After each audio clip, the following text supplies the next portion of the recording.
Hey, everybody. Welcome to the sixth episode of Let Me Talk to the Camera. Blast from the Past reviews. It's myself, Steven, and my wonderful co-host, Megan Leigh. I was muted, and I only just realized.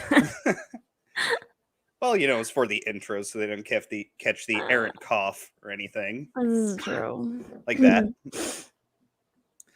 Oh, yes. So, I've had a long and rough week, but I think that pales in comparison to your week. Yeah, I got power now, and most of the stress is over with. So yeah. Man, yeah, losing power, being sick, all of that, like back to back. Man. Plus work drama. It was just like, we're done. Work drama on my husband's work and my work. Nope. Oh man, double up work drama. Man. The worst work drama I get, because it's three dudes in a warehouse. Like the worst we get is stupid customers. Oh my gosh, I work with a lot of women, so yeah. Oh yeah. Yeah, I hear about it from my wife all the time. She's just like, these crazy bitches in the shop, you're not going to believe what they're doing. And now they're good. They've weeded out all the people, but there was a good 4 or 5 year period where it was constantly like, oh, and this bitch did this. And it's like, oh, yeah, vent away. Tell me all about. And she's just trying to stay out of it because she doesn't like drama, but it's hard. Yes. I do too for the most part, but yeah. Yeah, it just gets tough. Oh man. I just didn't want to hear everybody else's issues while I'm dealing with my stuff. I was like, this is not a big deal, trust me. Yeah. Anyway. Well, let's say hi to the audience out there. What is up, Phil? Always How you glad feel? To have you here. Even though you were a monster who puts ketchup on pizza. Oh God, why? Still great to have you here. Let's see, we got Small Time Republic. Thank you for showing up here, bud. Always glad to have you here as well. What did he say? Wait, Steven, don't want to alarm you, but there's a very beautiful girl on the panel with you. Wow, Phil. All right, Phil, don't simp. Wait, no, do simp. He's a fan. Okay, you can simp. But you got to simp for me too, Phil. I feel left out now. Phil, don't hurt Steven's feelings, okay? Right? I feel left out. And Daniel, glad to have you. Hi, Daniel. Ketchup on. Look, I'm on the pineapple on pizza bandwagon here, but that is something else. Like, you have tomato sauce on it. Why do you know. That's the thing I don't understand. You have tomato sauce. You can put tomatoes. Ketchup is more sweet than the savory of the tomato. Do you know what I'm saying? Yeah. Anyway, it's a whole thing. It's a whole thing. When I make my own pizzas, I don't even use prepackaged tomato sauce like in a can or anything. I just use marinara because it's not as sweet. That works too. Mm-hmm. Yeah. Mm-hmm. Aw, look. Thank you, Small Time Republic. Thank you. You're going to make me blush. See, Phil, that's how you do it. That's how you be nice, Phil. Okay. There's a dude who is rocking the facial hair better than Obi-Wan Kenobi and Luke Skywalker does. Thank you. There. Might have to trim this thing down in the near future. We'll see. I think I have a horrible beard too. But I appreciate that, Phil. It kind of gets lost in your t-shirt, so I can't see if it's well groomed or not, really. Yeah, I have the neck beard part is all black.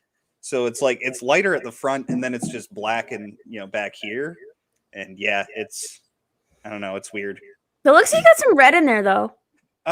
It's mostly just blonde. I have the occasional errant red hair, but yeah, it's blonde up toward the front and the mustache is kind of blonde. And then it's all black. It's probably the poor lighting in here. I have really old lights. And let's see, what is Daniel saying here? Yeah, I think Megan likes Conan so much she wanted to try the barbarian lifestyle. Without electricity and hunt for food in the wild. Good for you. Honestly, I was at the point where I was like, I don't eat takeout. I can just go and I have an cast iron frying pan. I know how to cook in a fire. I've gone camping. I could do this. Yeah. I could do this. Yeah, and I imagine, like, when you were up in Canada, you had, like, a wood-burning stove and stuff, so if it No, we No, you never didn't? did. We had Oh, lots of man. friends who did, but I Mhm. want one myself because during power outages, you can cook on it, and if you need to heat your house and, Mm. Oh, yeah. handy Yeah, dandy. my family up in Maine, which is pretty much, parallel with the rest of Canada, yeah, they'll get, like, usually between, like, 6 and 10 cords of wood every winter, and because they know they're gonna lose power for, like, 2, 3 months. Mhm, mhm. Yep.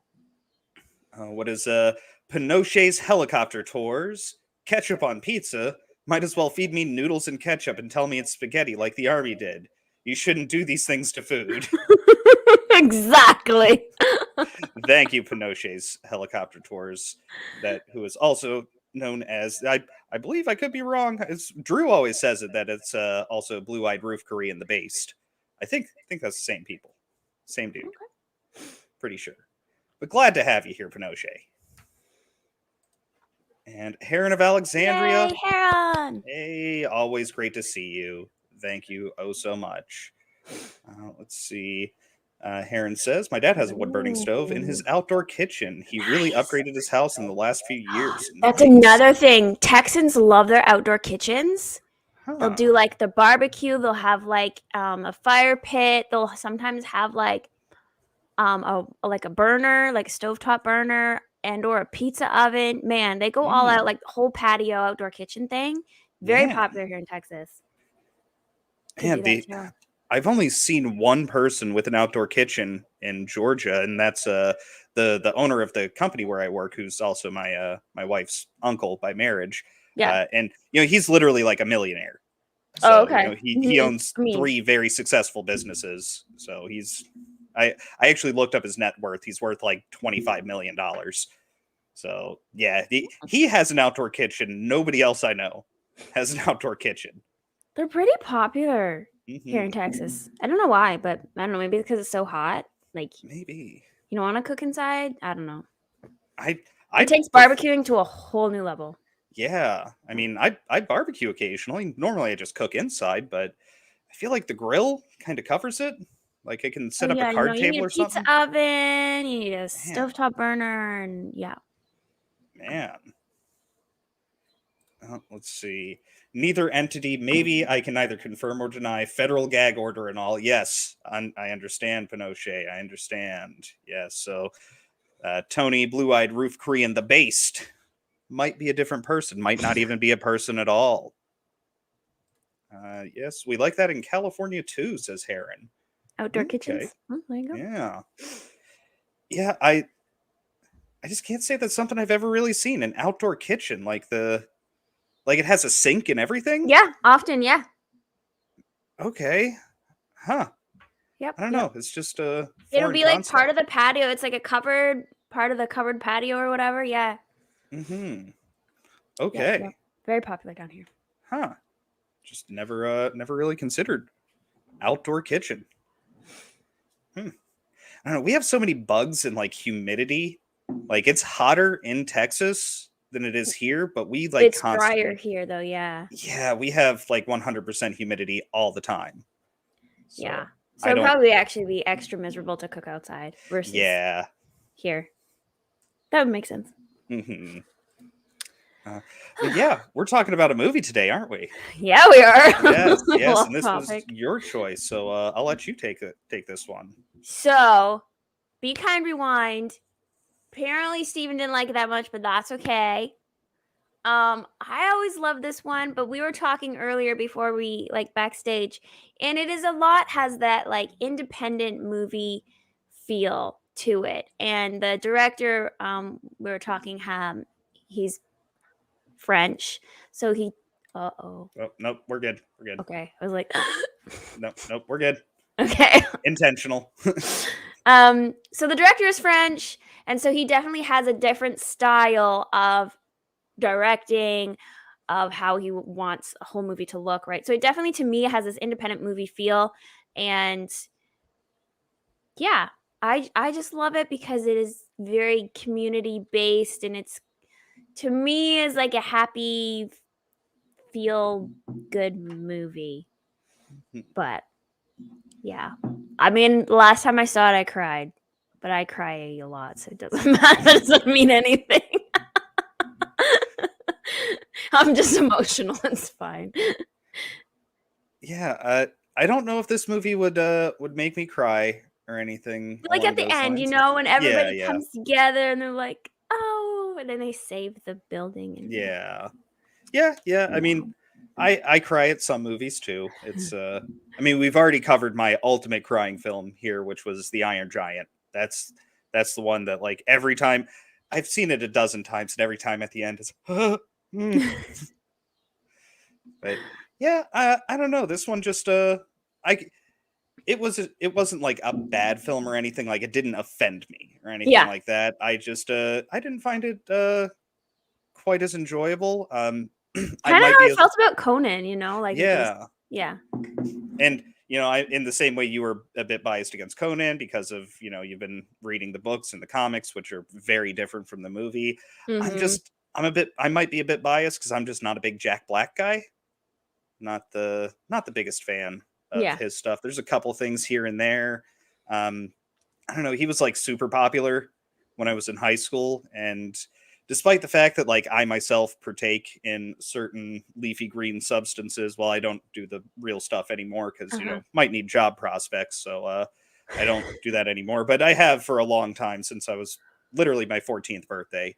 Um, but uh, I've never been big into like stoner culture and things Mhm. like that. Like I never owned the weed leaf belt buckle that like everybody had back in the day, or like weed leaf print shirts, things like that. I was never big into that, and so this felt a bit like, especially early on, it feels like a stoner comedy It to does. me. Yes, Yeah, it does.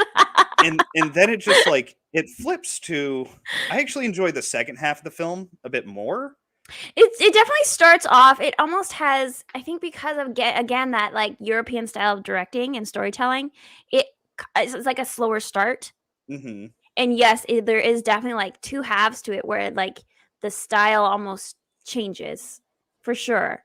I totally understand where you're coming from with that, for yeah, Yeah, like yeah. it's a bit goofy and Mhm. irreverent at first, Yes. which I mean, normally in a film isn't exactly a bad thing, but I don't know, just not my particular style. And then, you hit like not even quite the halfway point, but when they really get into like making the short movies, it it kind of leaves like all of that completely behind for telling the rest of the story, which I Mhm. mean, telling the story would be important. Yeah. Um yeah, I don't know, just wasn't exactly my dig. Uh No worries. yeah. Oh, got a few more people who hopped in. Got Godzillionaire. Hey. Good to see you, buddy. He's always showing up in my Monday night streams. It's usually lately it's been myself and Godzillionaire and him pointing and laughing at me while I scream like a little girl. That's awesome. Yes. Let's see. Daniel, indie plus European style, great combo. Yeah, I could definitely see that. I never got into French films either. I've watched a few German films, which are very different from French films, but never got super deep into the European films. Lovely Sherry, great to Hi, have you here. Sherry. Hey, Sherry. Uh, Heron Mrs. Blockbuster, me too. Yes, like, this is also why I loved it because parts of it were very nostalgic, to the '90s, Oh yeah, for sure. the one part that I definitely do like is like when they're in the store and walking around, because I remember going to like it wasn't just Blockbusters. They have the one place, what is it, East Coast Rental, that's Yeah. very much like a Blockbuster, but then they're the gas station store essentially, which Mhm. I always loved that you'd go into a gas station and they'd have like it would be one rack of like 30 Yeah. movies and some of them were obscure. Yes. Yes. Yep. Yeah. I actually had a buddy of mine, bit of a tangent. I'll try not to go off too long on this. Uh, buddy of mine, this was years ago before I'd even met him, but he had a bet going with a guy about the Cull the Conqueror movie. Mm-hmm. And the one guy was saying like, "Oh yeah, Call the Conqueror starring Arnold Schwarzenegger," and he's like, "No, Call the Conqueror was starring Kevin Sorbo." He's like, "Kevin Sorbo's like, yeah, Hercules from the '90s show, Kevin Sorbo." And they got into this huge argument, and then a bet came up when money hit the table, and eventually, after like 2 hours of arguing, it became like $100. So they're trying to search around and find the info on this, and this is before like Google was really prevalent, and so you had like Ask Jeeves, which didn't really help you much in that sense. But they got onto the yellow pages, and they were calling around video stores for like 100 miles, and they found this one mom and pop gas station that happened to rent videos, and they're just like, "Odd question, do you have Call the Conqueror?" They're like, "Oh yeah, we have that. Can you just tell me who the star is?" Like, Kevin Sorbo. And without even hanging up the phone, my friend's just like, "I told you it was Kevin Sorbo. Pay up." Oh my gosh, that's So awesome. I did always like those mom and pop movie stores. They were always great. Let's see. Do we have more comments in here? Oh yes. I miss going there with my grandpa when I was a kid. I also miss with my friends when we had sleepovers. That was always the Yes. biggest part of a sleepover, like going to Blockbuster and picking a movie. Yes, so true. Yes. Yeah. Yeah. Now you just like sit there and you like scroll through. I guess I'm assuming that's what they do now. I don't know. Mm-hmm. That's what kids are doing now. Yeah, probably. Scrolling. Yeah, scrolling. You have so many choices. Like, it was awesome when you were in Blockbuster because you had a lot of choices, but it was still limited. Whereas Yeah, nowadays you have like literally thousands, if not millions, of choices. it's overwhelming, and then after a while of looking, you don't even care anymore. Yeah. You're just like, whatever, I don't care. At least Yep. that's what I get to. I get to the point I'm like, I don't even know if I want to watch a movie anymore. We've been looking Yep. for half an hour. I'm done. Yep. My father-in-law does that anytime I'm at their house, or just like a dinner or holiday or something. After we eat dinner, he'll sit there and just flip through on. He's got the Amazon Fire Stick, and so he's just flipping through to see what movie he wants to watch, and we call it he's watching the channels channel. He's just Mm-hmm. flipping through to see what he might want to watch. Let's see. Yeah. Then I vote for more European/French movie. Maybe. Never know. Doubt it though. I don't know. Oh, I bet they're less prevalent after the lockdowns and everything. It's true. I bet that sleepovers are less prevalent. Well, is there anything else you wanted to add about the movie? No. Okay. Let's get into this. Yeah. There we go. Make sure the volume's not too... Okay, yes, the volume is down a bit. Skip past the...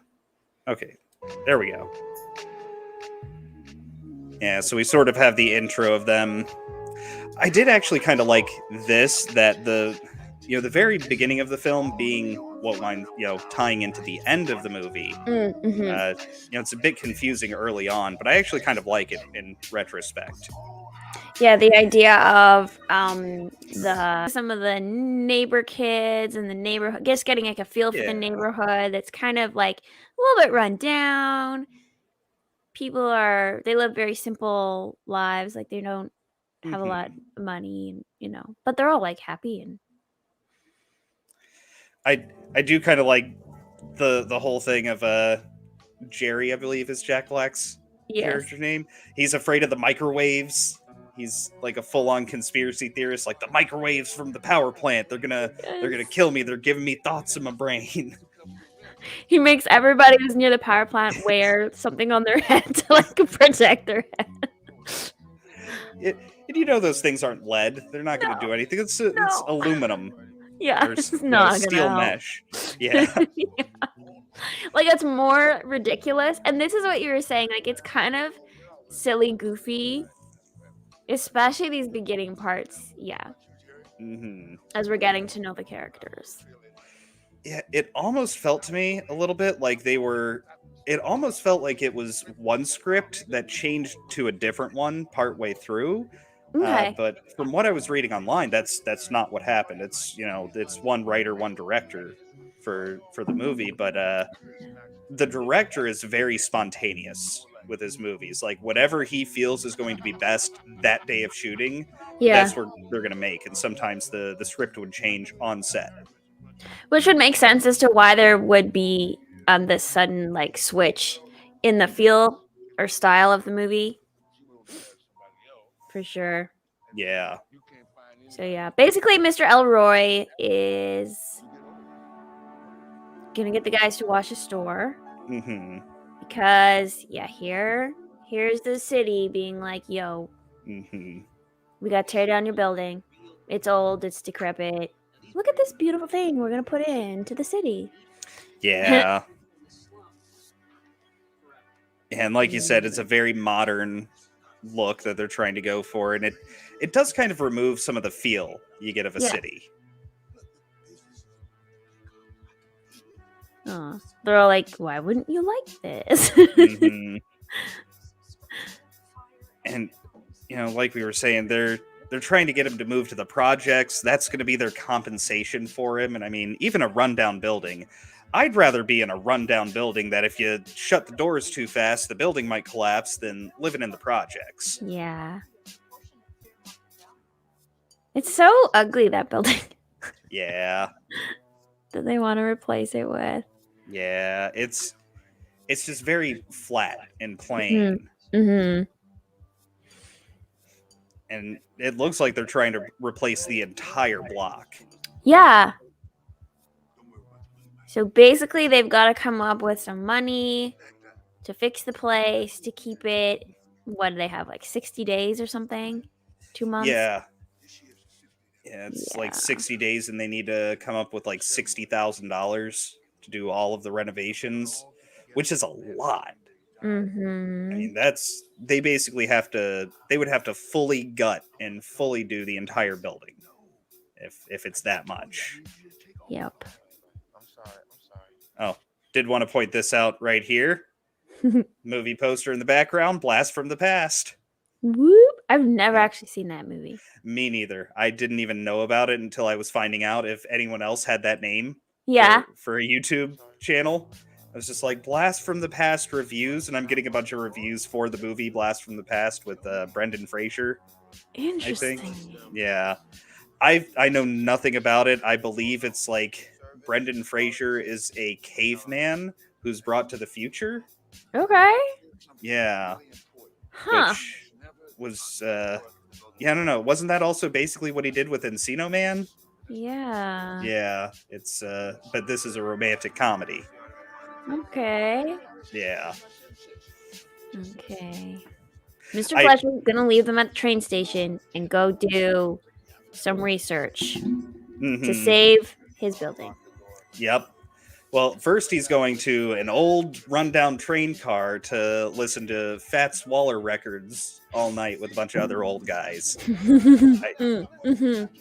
And I did actually really like that whole scene of them walking up together. I just thought that I love Danny Glover. I think he's an excellent actor, and you don't get to see him be comedic too often. He's usually a bad guy in like a buddy cop. He's either in a buddy cop film or he's playing a bad guy.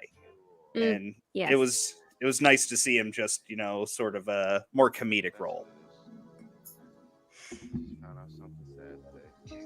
I'm gonna skip around a little bit. Yeah, like this with what he's wearing. Yeah. It's, very goofy. He's trying to talk him into it. Mm-hmm. Sneaking in. Destroying the power plant. Such a bad idea. Yeah. Yes, have to sabotage the power plant.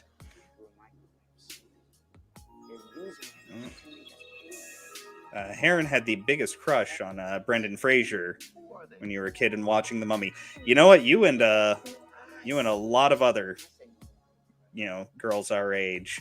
My wife has also said she had a huge Brendan Fraser crush back in the day.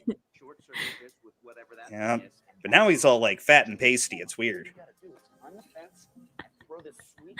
I mean, I can't blame him. He's probably happy.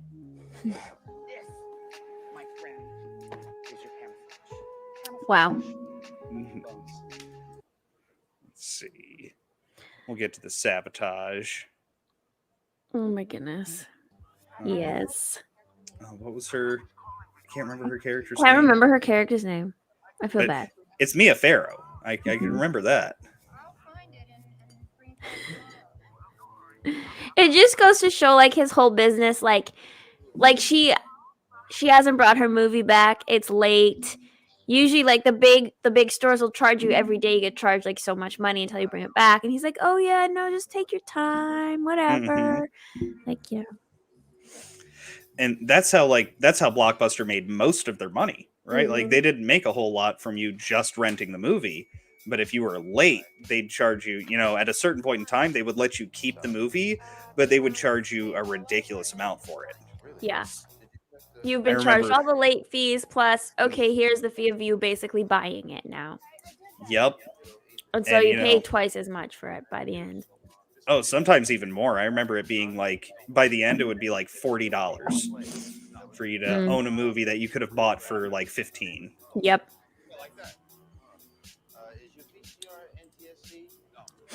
Let's see. I love this movie because it's kind of a throwback to my high school and to like my college when I was doing that too. Yeah. Like this. The TV it's a box. Yep. This is the part of the movie that I do like, actually, these parts where they're making their own versions of the films. Mm-hmm. Like this. Oh man. Yeah, it's a really inventive way to do the pole, but it looks so bad. Yes. And his suit, it gets more and more ripped as they go along.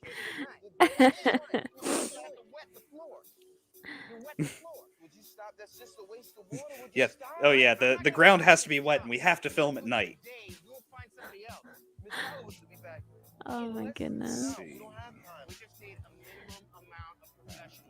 I think his wife and daughter are now hardcore womanist, and that's not helping. Oh, they're talking about Kevin Smith. Oh. Yeah.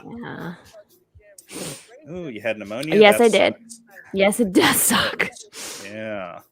I still get like activity-induced asthma at times from it. Yeah. Oof. That's gotta suck. It does. Yeah, I know. Yes. Have you ever done that? I have not, no. What? Oh my goodness. No. I know there are people that will like sit on it. I've never done that, but I've like pushed my face. I've like photocopied my hands. Yeah. It might partially be because I use one every day at work that like I no longer think about the silly things you can do with them because I'm constantly copying documents. Yeah. I love how they did photocopy their faces and yeah. Got him. Got who? Did we? What? Oh, well, were we gone? We're back anyway. Yeah, okay. Apparently, wait, channel's suspended too. We're not suspended. No, we're back. I can see we're live. We're back. We're good. Oh, after the Ghostbuster theme song? It wasn't even the real Ghostbusters theme song. It wasn't because it was within that movie. Yeah, it was intentionally made to be a copyright safe Ghostbusters theme song. Ridiculous. Man, okay. Well, I guess you guys missed a little bit of it. Oops. Sorry, I had Sorry, guys. We didn't even realize. Yes, censored. Ghost Snappa doesn't get taken down. Yeah. Yeah. Yeah. No, I don't think the channel's suspended. I think we're good there. But, all right, we can keep going. We're good. Okay. Oh yeah, we're still making the Ghostbusters movie, so. Yeah. And you know what? Wait. No, are we good? We're down again. What? Aren't they happy? This is such a nondescript movie. What the heck? Literally nobody knows about this movie. Right? New Line Cinema owns it. That's the only thing I can think of. Now we're still live on there. We might pop back up. Okay. Let's see. I mean, are we gonna have to do just skip through it again? We might have to. We might have to. I didn't think we'd have problems with this one because, It's just not a big movie, but See, I'm gonna make sure we didn't get any like channel strike or anything stupid like that.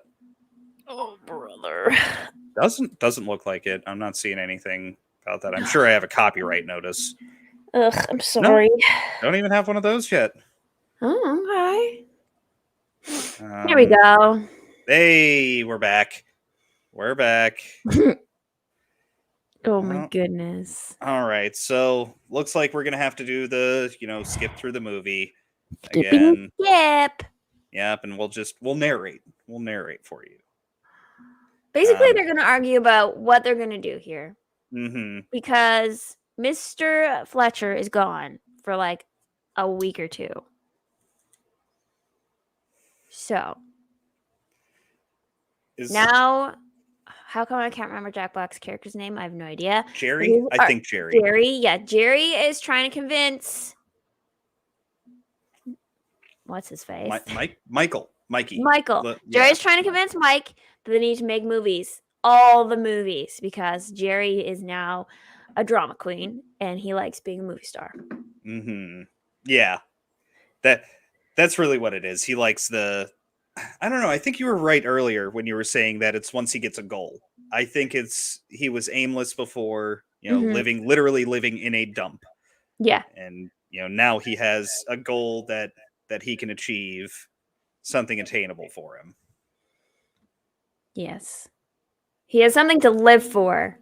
He's found the thing he wants to live for. Mm-hmm. Basically. He's making these movies. Now, this isn't the argument over the kissing scene yet, is it? No, that was a really funny part. I know that's coming up soon. Yeah. Because that's where we get the that's where we get the third lead character in this. Mm-hmm. Oh yes, right here. So they need to get an actress to do the scene with. And they want the girl, the older sister, right? Yes. They end up with the younger sister. Her entrance is great. Like, she's just standing there and she's like rubbing her nose and her face and everything, and she's completely uncouth. And they're like, And it's one of those of like, she's not a bad looking girl, but yeah, no. Like the fact that she's just like that's immediately unattractive. And they've got this beautiful, serene older sister. And she's like, no, please take my sister. Take her. Yeah. She's a great actress. She played the fridge at the school play. Yeah, she was. I did this. Oh, and the light coming on. Oh man. Yeah, Most Def is immediately like, oh yeah, we could use her. And then I love the part, this older lady who's dropping off her jacket. Yes. They talk her into letting them use the jacket for their movie. She's like, oh yes, just take it. I was like, we'll bring it right back. Well, it'll come back to you, don't worry. Yeah, then they can do the kissing scene. That's the other thing. Like, this old lady's dress perfectly fits her. Right? And that old lady and her were not the same size. Not even just close. Saying. Shellback. Nah, wiping your nose is hot.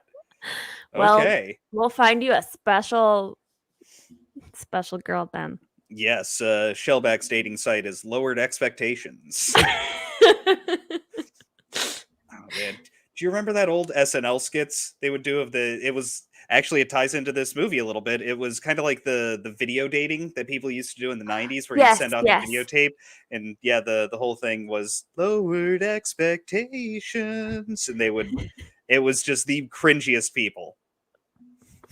Yeah, really? That was a full-on Seinfeld. Really? Oh man. Yes, this younger sister takes over as she's the third wheel in their movie making team. Oh yes, and what he's having issues with his magnetization. Mm-hmm. What did he do? He took a whole bottle of Advil. or aspirin, the whole Yep. bottle. And then he's freaking out because he's going to poison himself. So she makes him drink Salt water. salt water, and then he pukes Yeah. everything out. It's lovely. Yeah, he pukes and then he pees, and it's this glowing yellow stream going down the sidewalk that takes all of the magnetic stuff. Any bits of metal sitting there get taken off with the stream. And that's kind of like the last over the top goofy thing That he does, we get. yes. Yeah. Because he's got that goal, and then girl enters the scene, and he is like focused all of a sudden. Mm-hmm. I identify as a turtle. You expect me to have a high bar?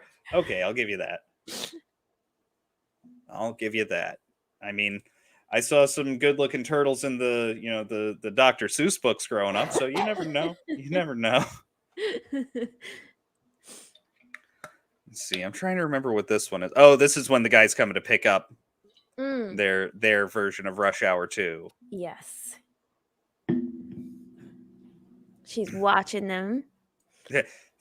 That's the I took too many vitamins pee. Yeah. when you eat the entire bottle of Flintstones vitamins because they were so tasty. I never liked those. You didn't? Oh, I did. No. Oh yeah. I always Yeah, I've always liked the chewable vitamin C though. Mm-hmm. I don't know why. I love. And what I've been needing to get, a buddy of mine swears by it, is papaya extract for stomach problems, particularly for like heartburn and things like that. It's supposed to be supposed to really help you out. Huh. Yeah. I never heard of that. Oh, this part was interesting too. Is this the gang? Yeah, it's Fellowitz's or what Mia Farrow. It's her nephews and her nephew and his friends, and they watch the movie. Yes. And then they're knocking on the door and they're hiding from him. They thought it was hilarious because they knew 100% it was spoofy, and they want them to do that again. Mm-hmm. Yeah, they're kind of intimidating. Yeah, very, very much intimidating, especially with the really big soft-spoken guy, who's the guy you never want to mess with. Is the big soft-spoken guy. It's true.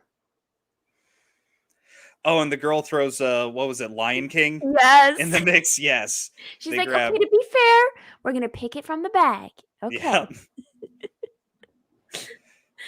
Who picked Lion King? How are you going to even do an animated movie? Yeah, right? That was the part where I was like, okay, what are they gonna do for this? How? I think this is also the scene where they come up with the sweeted term. So they're having to convince the guys that it's going to take them a whole day to make the movie, and they're like, oh, it's a special import, it's going to take us 2 days to get it in from Sweden. The films are sweeted. Yes, the term sweeted. You can get a film sweeted. Parents had to put the Flintstones vitamins out of reach because kids would pop them like Pez. Yep, you had to be careful. It was like, no, you only get the one. It's like, oh, Betty, I wanted Barney. Damn it. Oh, yeah. So then them sitting over dinner and saying, this could become a real thing. Making plans. Mm-hmm. She's still wearing that old lady's dress. She was. Yeah, they're still in all of their outfits. He's still dressed like Chris Tucker. And yeah. So then animated, they just drew the pictures and became like puppeteers. I did find that part amusing. Like, okay, that's an interesting way to do it. Mm-hmm. And then we have more research, and so this guy right here, the guy with the big Jufro, it took me a minute to recognize him, but I was like, oh crap, that is Jeremy Jam from Parks and Rec. I've never really seen that show. Okay, well, for those of you out there who have watched Parks and Recreation, that is the guy who plays Jeremy Jam. He's an aggressive D-bag who is on the city council. He's just like walking around taking notes. And, I love this. Was fun too. Yeah, the RoboCop scenes. Yes.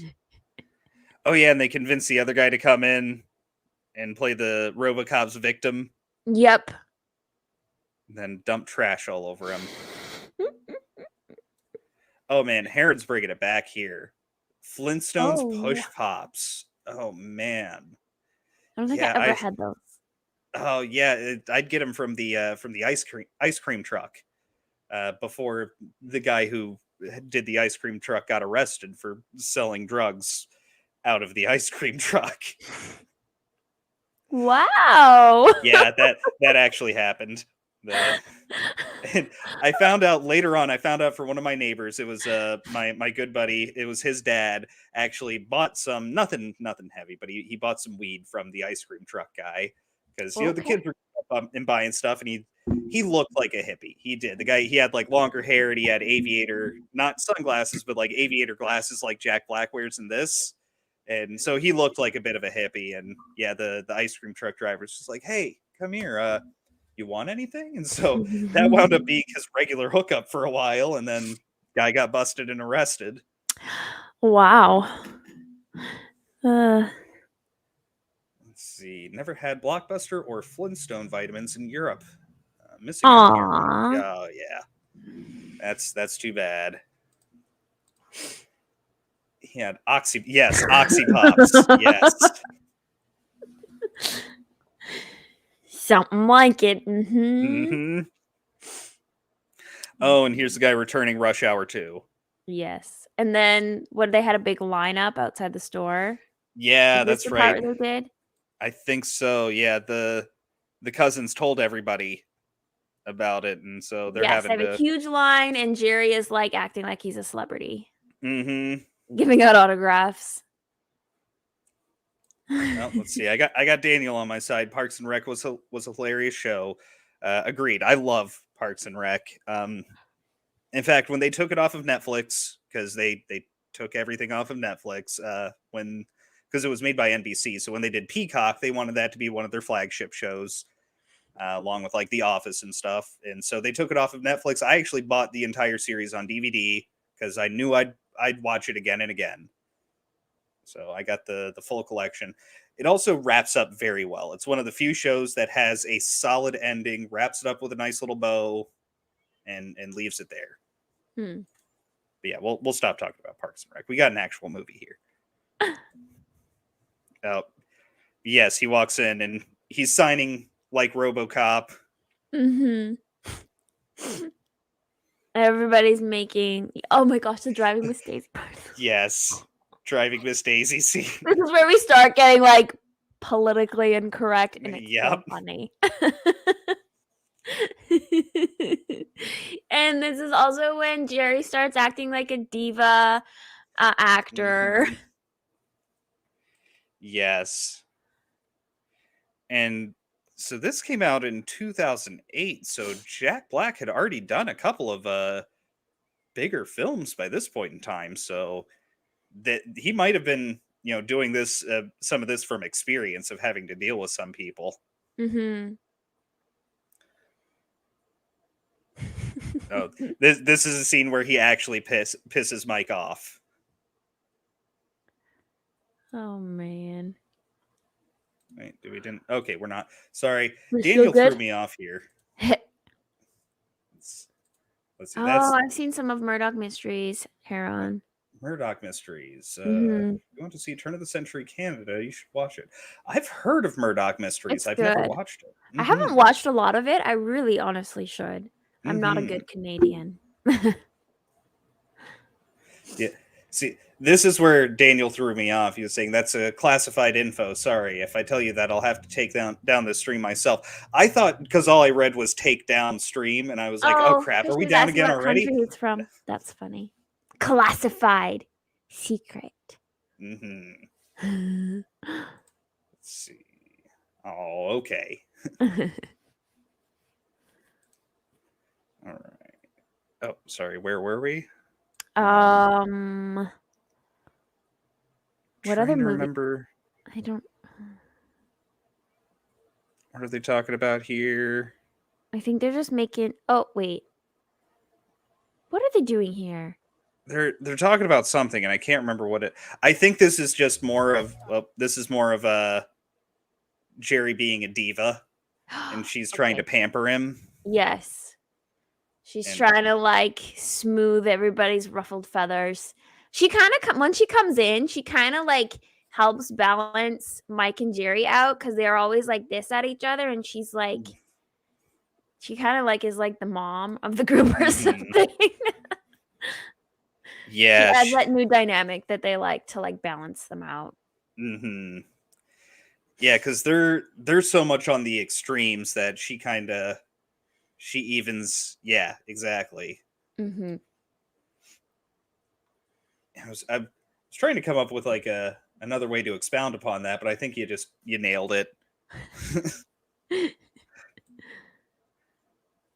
Oh yeah, the Oh, yeah, I Rocky love scene. this part because then they're starting to get like, at this point, they're starting to get more of, like, the community Hmm. involved in the movies, and like it's becoming this very personal project to the whole neighborhood because like, a lot of the neighborhood people have small roles, supporting roles, Hmm. background roles, and it's, like, becoming their own project, and it's really funny because it's such a small, little neighborhood in a small store, but it's given everybody like a sense of hope, and it's given everybody um a focus. Like, Hmm. it's given Jerry a focus, and it's just bringing the whole neighborhood together in this really positive way, and I think that's why at this part of the movie I really start getting like super emotionally invested, and I love it. Hmm. I also think that's what the previous scene was about. I think they were saying, we should involve the people when they ask for the movie, have Mhm. them play extra parts. And they Yes. could, and I think they were also talking about cutting the time down because they were making 20 minutes. Now they're going to make like 5 to 10 minutes, Mhm. Mhm. and they can make them faster and involve people in them to get them out even faster. And then Yeah. they'll feel like they're part of the movie. And one bit of trivia I did find out about this, that actually I hate using this term, but it's kind of meta. Um, is that the director of the movie actually went to Passaic, New Jersey, where this takes place, and that's where they're actually filming the movie, and he got actual locals to join Mm, in the film. So a lot of these extras that we're seeing are actual locals in Passaic. That that's he just, awesome. I yeah, he love was that. just, hey, you want to be in the movie? Stand over there. Mhm. And I love this. We also start to see more of how they're doing the practical effects, like, when they're punching each other. You see, the girl off to the side with a baseball bat, and she's, like, Yeah. smacking something. It's like a burlap sack full of something. That's what it looks Yes. like. I hadn't noticed that before. Yeah. Oh yeah, this is the full montage. I was Yeah. seeing if they showed it a bit more. They don't. Yeah, just a montage of the different movies, and they just go Hmm. from, like, set to set to set, Hmm. filming. It's great. Yeah. This I will say was actually very very inventively filmed scene because the camera's just panning from one spot to the other, Mhm. and yeah, they're It's it. almost like the old movies where you have, like old Hollywood, where they had all the different sound stages, and there'd be multiple sound stages with multiple films being made. Mm-hmm. Um, I don't know, kinda sorta that same idea. Yeah. Yes, Shellback meta. Google it. Okay, now I gotta hold a cat. All right, I'll be doing this one handed since I got a big old fat floof here. She's like, "As it should be." You need a montage, yes. Oh yeah, and they do 2001: A Space Odyssey with, once Mhm. again it's just in negative. That's their art filter. Is they just hit the negative button on the camera. Yep, yep. It's so inventive too, the Mm-hmm. wheel and, like, the camera's attached to the wheel, so it looks like it Mm-hmm. yeah. Oh, and then I was hoping to get some of it. Some more of this. Oh, I love the part with the Yep. barrel or whatever with the cars in it to make it, Yes. when the barrel's turning with the cars. What movie was that they were remaking? Oh, what was Um, that? they go through so many here so quickly. It's hard to. Yeah, they get King Kong, Yep. and also I think there's a couple of small tie-ins they throw in here for people who are in the movies. Because one, they started off with Ghostbusters, and then here in a bit in the movie we see Sigourney Weaver. Hmm. You know, we see her, and then King Kong. Jack Black played in the remake of King Kong that Peter Jackson Yes. directed, and then we also have Carrie. Carrie, yep. Yeah, Mhm. so we have Mia And Farrow. our Karen girl. No, Carrie It's was really a funny and Sissy ironic. Spacek. Karen Sorry. girl is the one that gets the blood poured on her, and Yeah. yep. And I also just totally said something wrong. I was thinking it was Mia Farrow in Carrie. It was not. It's Sissy Spacek was in Carrie. So Okay. yeah, I had a bit of a wrong thing there. But yes, Karen girl gets the, and it's not blood either. What was it I'm trying to remember what it was they dropped on her, and she complains about it. Yeah. It was like a mix of like some sort of sauces and syrup or something. Really gross. Yeah, it was ketchup and water. Yeah. Something that Phil would put on his pizza. This part. This part, yes. How Yeah, that is so cool. Mhm. That's Very what you call inventive. a practical effect. Mm-hmm. And they've got it on a big wire spool. I was trying to see if it'll show what movie. Men in Black. That's what it is. Yes. It's the when the car goes up onto the drives on the top of the tunnel, roof of the tunnel. Yep. Let's see. Sweded films are actually a thing, though. There are Sweded film festivals. Wow. Okay. Yeah, you had mentioned before we Like, started. I knew there was a YouTube channel where people uploaded films they had Sweded. So that's actually interesting. I guess it's kind of a bigger thing than I thought. That's actually really cool. Mm-hmm. Yeah, I might have to look that up. Do they have Surströmming at those films? I'm afraid to look up what that word means, Aaron. That's Surströmming. Pardon. Yeah, I am afraid. I do not know. That sucks that you're allergic to cats, Aaron, but you can live vicariously through me. Here you go. There, you can vicariously have a big kitty hug and get all the cat floof off your face too. Let's see. Oh, Heron has a question. Yes, we were talking about this on Twitter the other day. Dipping a grilled cheese what sandwich. Do you think, Steven? Mustard and ketchup. Mustard and ketchup. Because I've done ketchup. I've done ketchup. I've also done, bit weird, but I've also tried dipped a grilled cheese in barbecue sauce. Not the worst. Oh, that is weird. It's weird. Yeah, I'll admit that's weird. See, unlike Phil, who just like leans into his ketchup on pizza, I will admit that barbecue sauce and a grilled cheese is weird. It wasn't the worst. I don't know. Mustard. I could see mustard working. Mustard and ketchup. I'd have to try it. That was the thing. I was like, I don't know. Yeah. What kind of mustard? Is it like a Dijon mustard? Mm-hmm. Are we doing fancy grilled cheese with Dijon mustard? Maybe with like some. I could see it with like some Goldens or some stone ground mustard or something like that. Yeah. Let's see. It's fermented fish in a can. Okay. What? Well, there's actually a lot of sauces that are fermented fish sauce, so I could see that. True. Yeah, like Worcestershire is fermented fish sauce. What else? There's of course just fish sauce, which they have at like the Asian restaurants, and it is delicious. Love the fish sauce. Okay, regular yellow mustard, just like French's. Okay, I don't know. I'd have to try it. I usually only use French's on hot dogs. That's the only time I really use it. Ketchard. Yes. Oh, okay.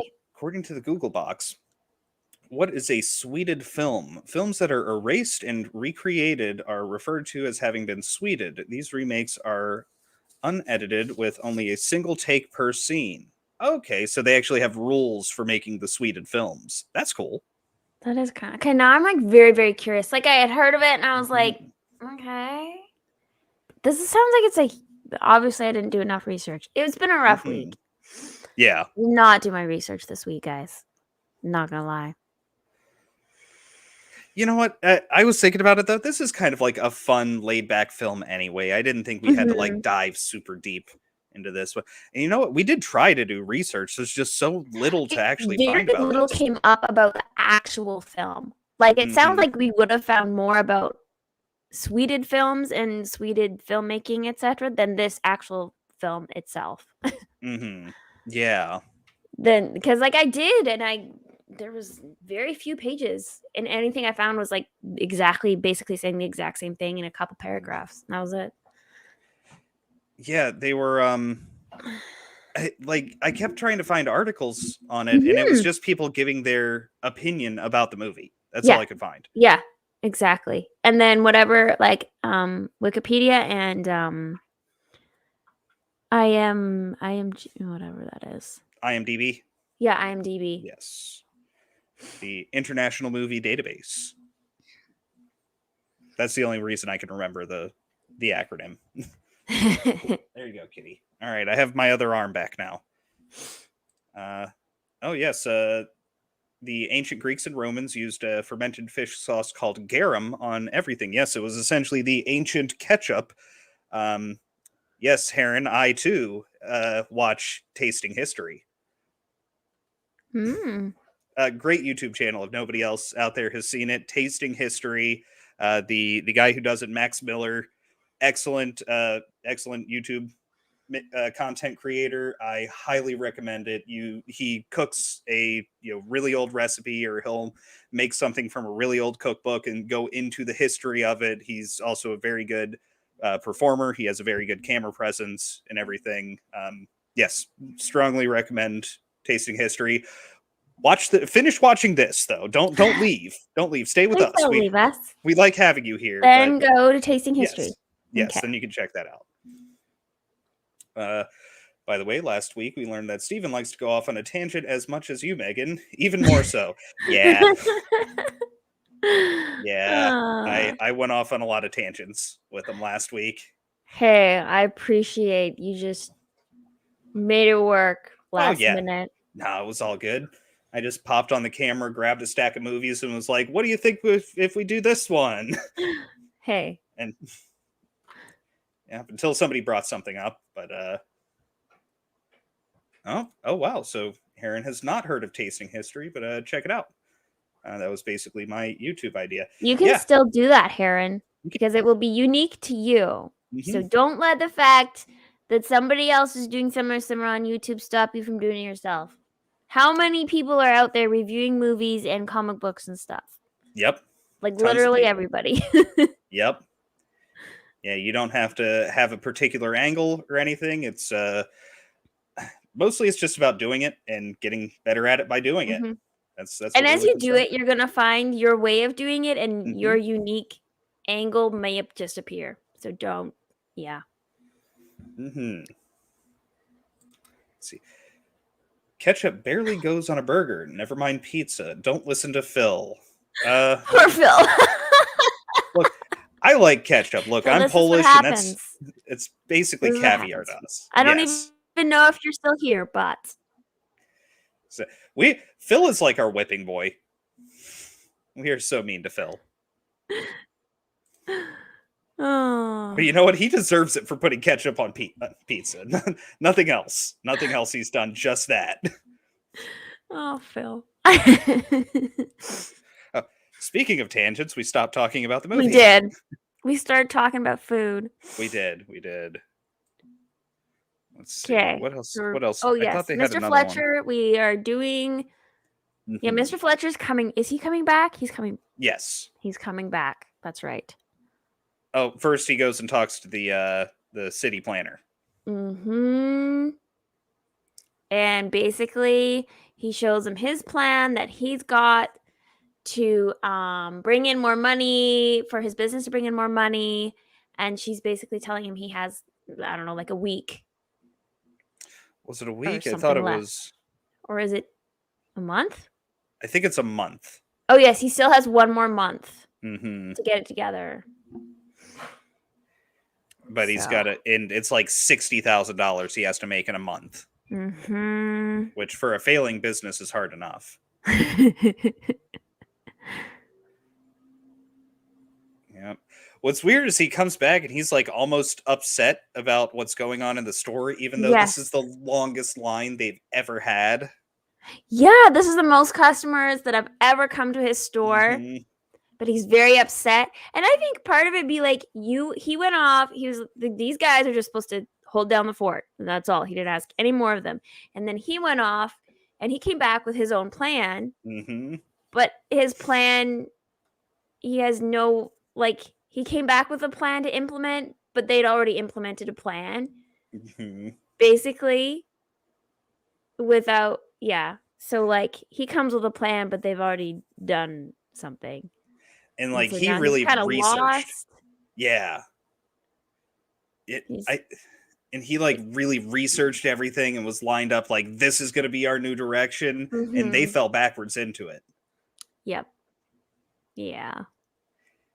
Yeah, because what is it? It's DVDs. That's going to be the new thing for him. It's Yes. like, oh, everything's going to be DVD. Yes. Oh, got a few comments in here. Pineapple on the other hand, yes. Pineapple on pizza. I am all with you there, Shellback. Yeah, Tell see, Phil. Heron, tell Phil. Tell Phil. Let's see. This is Daniel telling Heron he should do it. Do that YouTube channel. Sounds awesome. And yeah, you keep bringing up Tartakovsky's Primal. I still have not seen it. I want to. I like his other works. I liked Samurai Jack. I liked Dexter's Lab. Heck, I even like Powerpuff Girls. I just haven't watched Primal yet. I used to sort of watch Powerpuff Girls. Powerpuff Girls was good. Tiny. I mean, I didn't have a TV, so it's like whatever random show I caught at a friend's house, but I liked what I saw. Mm-hmm. Powerpuff Girls was good. I enjoyed the heck out of it back in the day. Okay, so poor Mr. Fletcher. He's got his plan. He wants to do his plan because he's pretty stuck on it. And the guys are like, oh, we got something that's working right now and we making money. But it's also not projecting to make enough money. Exactly. It's going to have to climb quickly. Jerry just wants to be a star still. Yeah. And Mike thinks that this could actually save the shop. Uh-huh. And yeah, we get just a random clip thrown in of the last movie that they make. I can't remember why this one is thrown in. Oh. Was he talking about fats? I think that's what it was. Yeah, they talk about, he was trying to get the building, he was saying get the building marked as historical. Yep.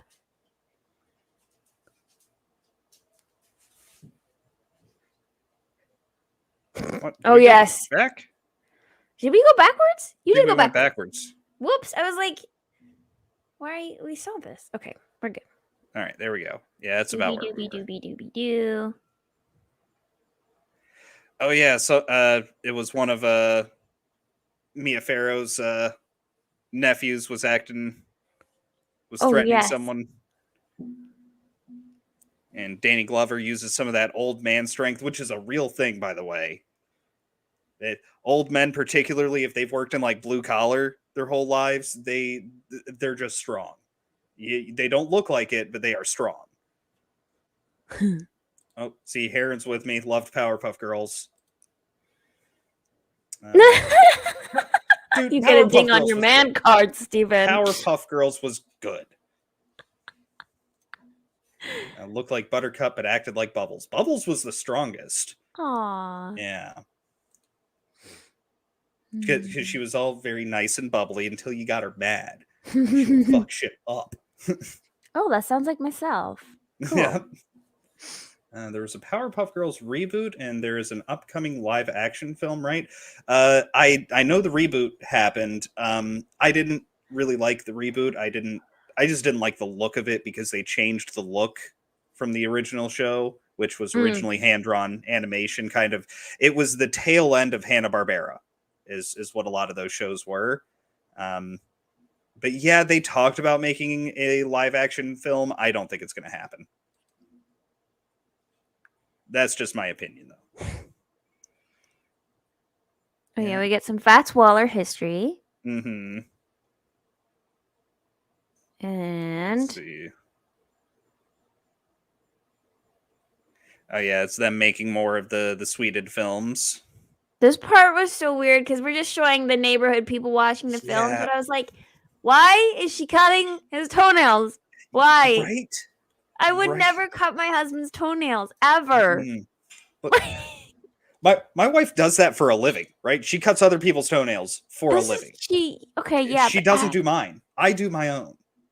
right? And I mean, she probably wears gloves or whatever, and it's all sanitary, and you know. Oh yeah. She wears a mask. She doesn't touch her Yeah. face, and she washes her hands. She Yeah. also she does the full thing. So like she washes the people's feet, and Yeah. they soak them and everything. So it's perfectly sanitary. Well, like literally, they're Yeah. sitting on their bed, and she's clipping his toenails, and they're just falling into the bed. This Yes. part, like I was like, ugh. Oh, and the bed. That's the other part. I didn't catch that. Clipping toenails in bed is disgusting. I can't stand anything like that in a bed. I can't stand people eating in beds. Clipping toenails is a whole different level because I don't like finding toenails places. I go outside. I take my happy ass outside and trim my toenails outdoors where they can just go into the grass. And That's no one what my cares about. brother-in-law does, and yeah, Tom, and I do it like over the garbage can, yeah. No. Excuse me. I really got to just stop hitting that thing. It's not working tonight. Well, I have particularly thick toenails, so if I clip them over the trash can, they're gonna fly across the room. That wouldn't work. Ew. Oh, you used to cut your boyfriend's toenails? Ew. Heron, my goodness. I would never do that for I would only do it for my husband if he was physically unable to do it himself. You know, like that he's would make like sense. in a wheelchair or something. Right? You cut your husband's toenails. You love your So man. that's another thing Shellback's list. He finds all this attractive and toenail cutting. Yeah, right? We're getting to know Shellback. Oh yes, yeah. Oh yeah. Shellback's a great dude, but he's weird. Oh, small time. Oh, brought it to the next level. Stop. We are off the rails. Oh, if you didn't, he would let him grow. Okay, he would get like toe talons.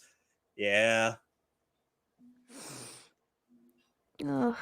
Okay, you're right. We have gone completely off the rails here. It was this scene's fault. Like it was just weird to see. Like you want to show the neighborhood watching the films. Yes. Why aren't they sitting on their couch in their living room? Right. Ban him. No, I think Small Time just he just got a promotion. In fact. Yeah. Yeah, he doesn't get put in timeout or anything. Oh, more special effects. Oh yeah. This is the dummy Boys in the Hood.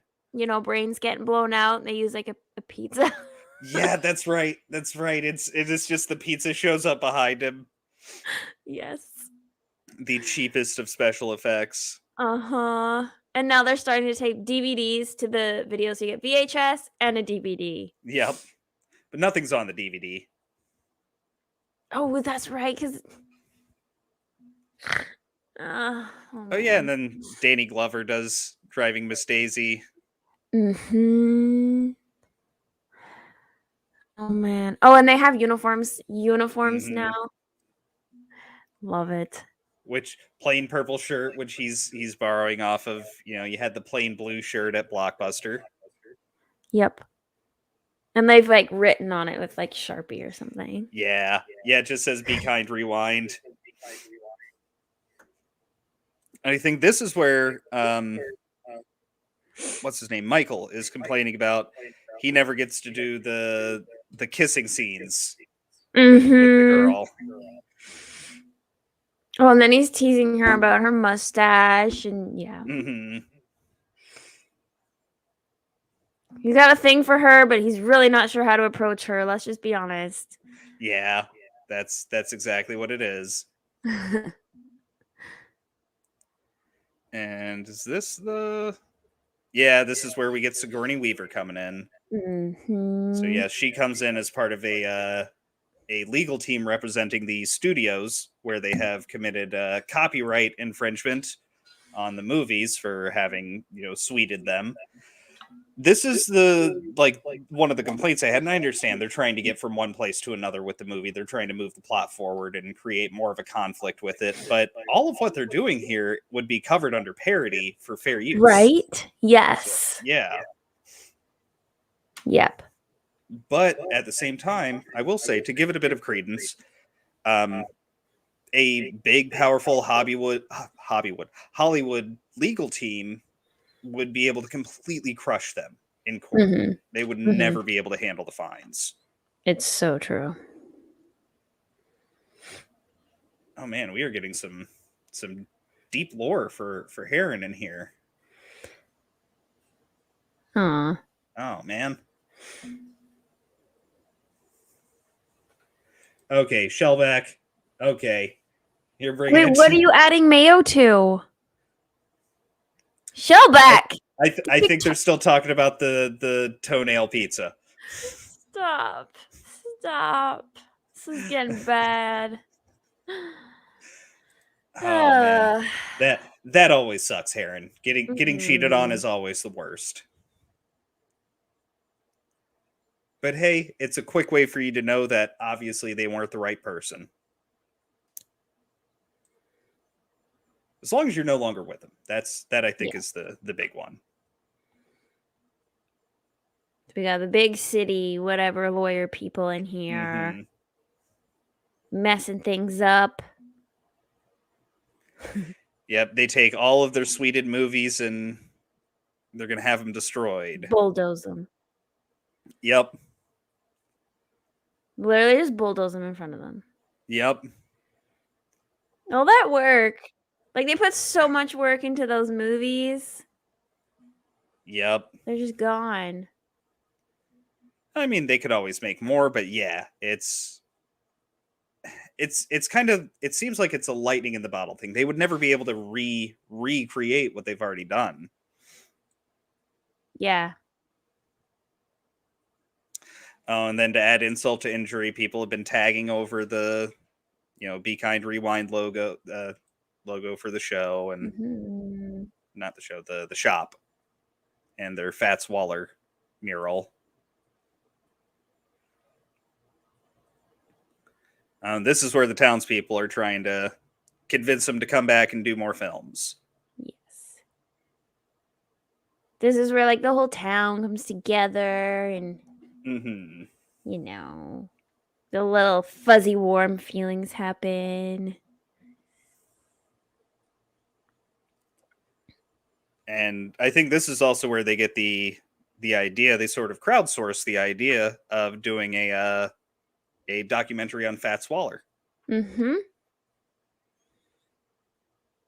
doing it like as a fundraiser type of thing.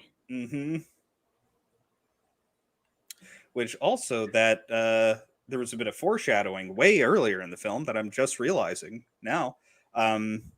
At the beginning, when the three of them are sitting in the dump having breakfast together, Danny Glover, Mostef, and Jack Black, whose characters' names just all flew out of my head, Fletcher, Michael, and Jerry. When they're all having breakfast in the dump and they're wearing the, like salad strainers on their heads. Yes. Fletcher mentions that back when they did the pickup jazz shows, that people would come in and just drop $1 or whatever change they had into a bin. Yeah. And that's what they're asking for at this movie. Yep, just give what you can. That's right. So then they're just like interviewing all the neighborhood people for stories about Fats Waller. They can turn into a script, make into a movie. And they're all just making up facts about it too, because the idea that Fats Waller was born in the building where the shop is completely made up. Yes. Mr. Fletcher made it up as a bedtime story for Michael. Mm-hmm. And so they're just making up facts about him being from their town. And oh yeah, they're like, who's gonna play Fats Waller himself? And out comes Jack Black with shirt and makeup on his. Yeah, this movie was made before the political correctness of our times that we are now in. Yes. You know what? This is a solid joke here. You know, I should be playing because he's always the lead. Yes. That's what it is. And he doesn't want to give up being the lead. Uh-huh. Yeah. Oh, man. It certainly would have been a different movie if the whole time he was doing blackface. Right?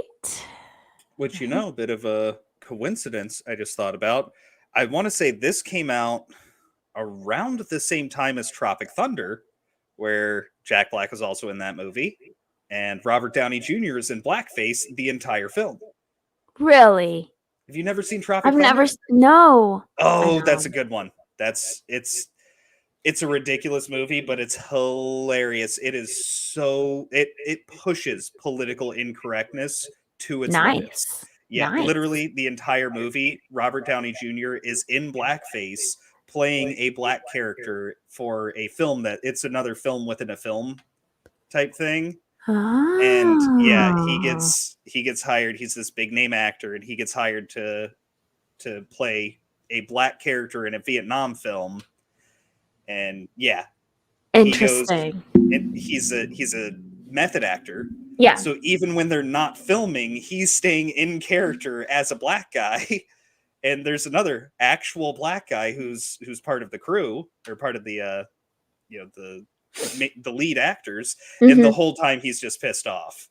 Like, I can't believe you're still doing this Chicken George act. The camera's not rolling. Oh my gosh. Let's see. Okay, Tropic Thunder came out 6 months later. Thank you, Small Time.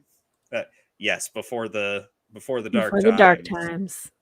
Yes, but before making up facts like modern fact checkers. Yeah. Yes. And that's one of the lines from the movie is, Robert Downey Jr. Someone says "you people," and Robert Downey Jr. is, "What do you mean, you people?" And then the actual black guy is, "What do you mean, you people?" Yes, Tropic Thunder is a much watch. It's a hilarious movie. It really is. No, never. I guess I need to. And I saw it in theaters when it came out. Okay, quick tangent. We're gonna have another one.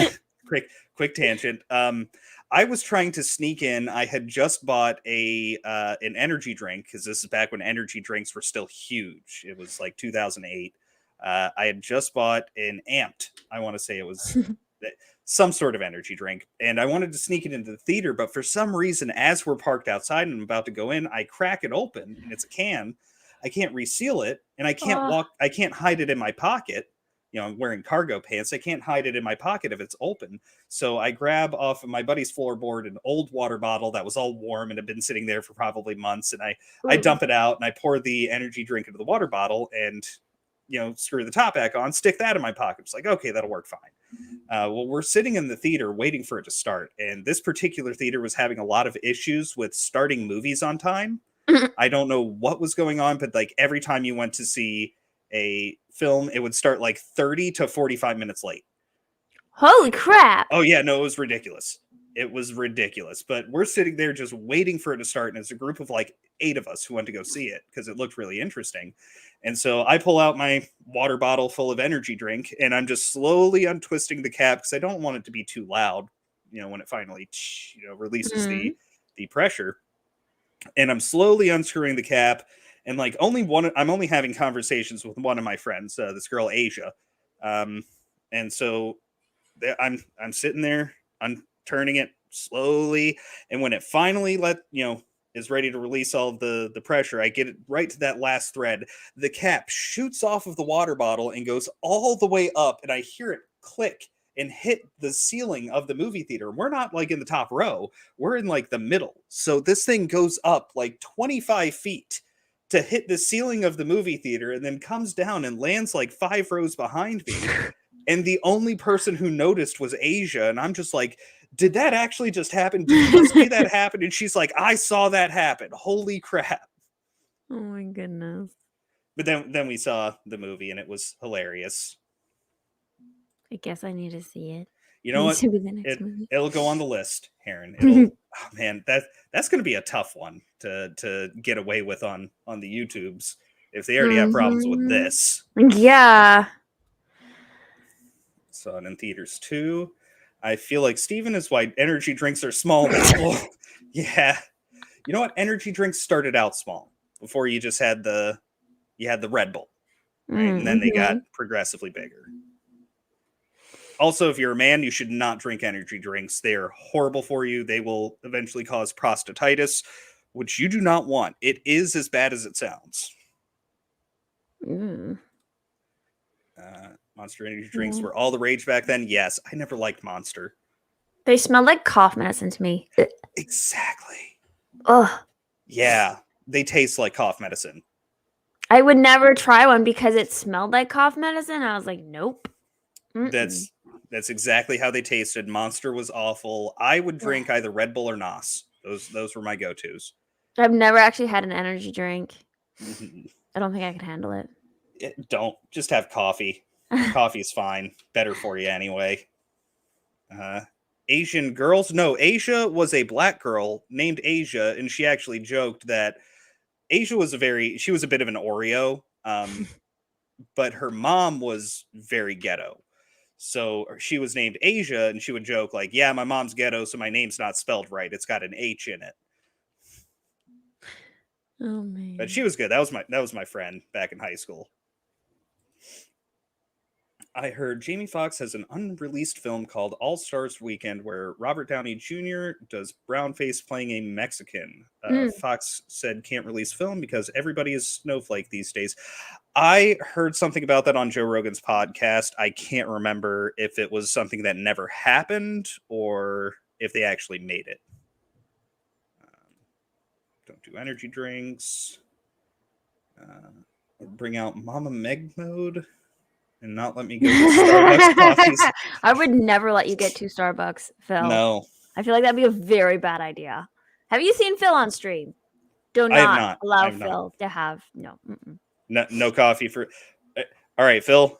I'll sneak you some espresso. All right, I'll sneak you a straight up just shot of espresso. It would be bad. You know what? And you get to deal with Phil when he is hyper. Okay. Look, if it's in Florida, we can get Cuban coffee. Oh my god. Oh yeah. Let's see. That's why I like and respect Be Kind Rewind. It's not PC. Yeah. I didn't realize how not PC it was because I hadn't watched it in forever. And then I watched it last week. I was like, whoa, okay. Yeah, they push a couple of things here and there. Yeah, they do. See, you don't drink coffee either. Well, tea. Or you know what? You can just be high on life. That's probably the better way to be anyway. Let's see. Oh, then I feel bad for you. Yeah. Oh, yeah. The movie. Sorry, tangents. So we're not PC in this movie, especially in this scene. Yes. Yes, he's full on blackface. That he wears a wig and everything. And everybody just gives him the look. And then who is it walks him out and says, I think we need to talk. And explain to him why he should not be doing blackface. I think it was Fletcher. I think it was Danny Glover's like, all right, come on. Let me tell you why you're wrong. Oh, goodness. And then Mike gets to have his day. Oh, did it happen again? What? See, I keep accidentally right-clicking. Oh no, we're good. It didn't go Okay. back. So we make our Fats Waller movie. Hmm. Very creative. Like they Yeah. up the creativity with this one, like times 100. I love it. I feel like Yes. if you were somebody working in the background on this movie and you were like in charge of props and sets and stuff, I think you had a lot of fun. Oh, I bet. I Like bet. just find random junk, put it together to make this thing. I feel like they just had a ton of fun. So much fun. Probably a lot of hot glue went into this movie. I feel like Yes. a lot of hot glue and felt went into making this movie. Oh, and here's how they get the old-timey look is they put the camera in front of a fan with strings hanging down. Yes. See? Practical effects. Yes. Love it.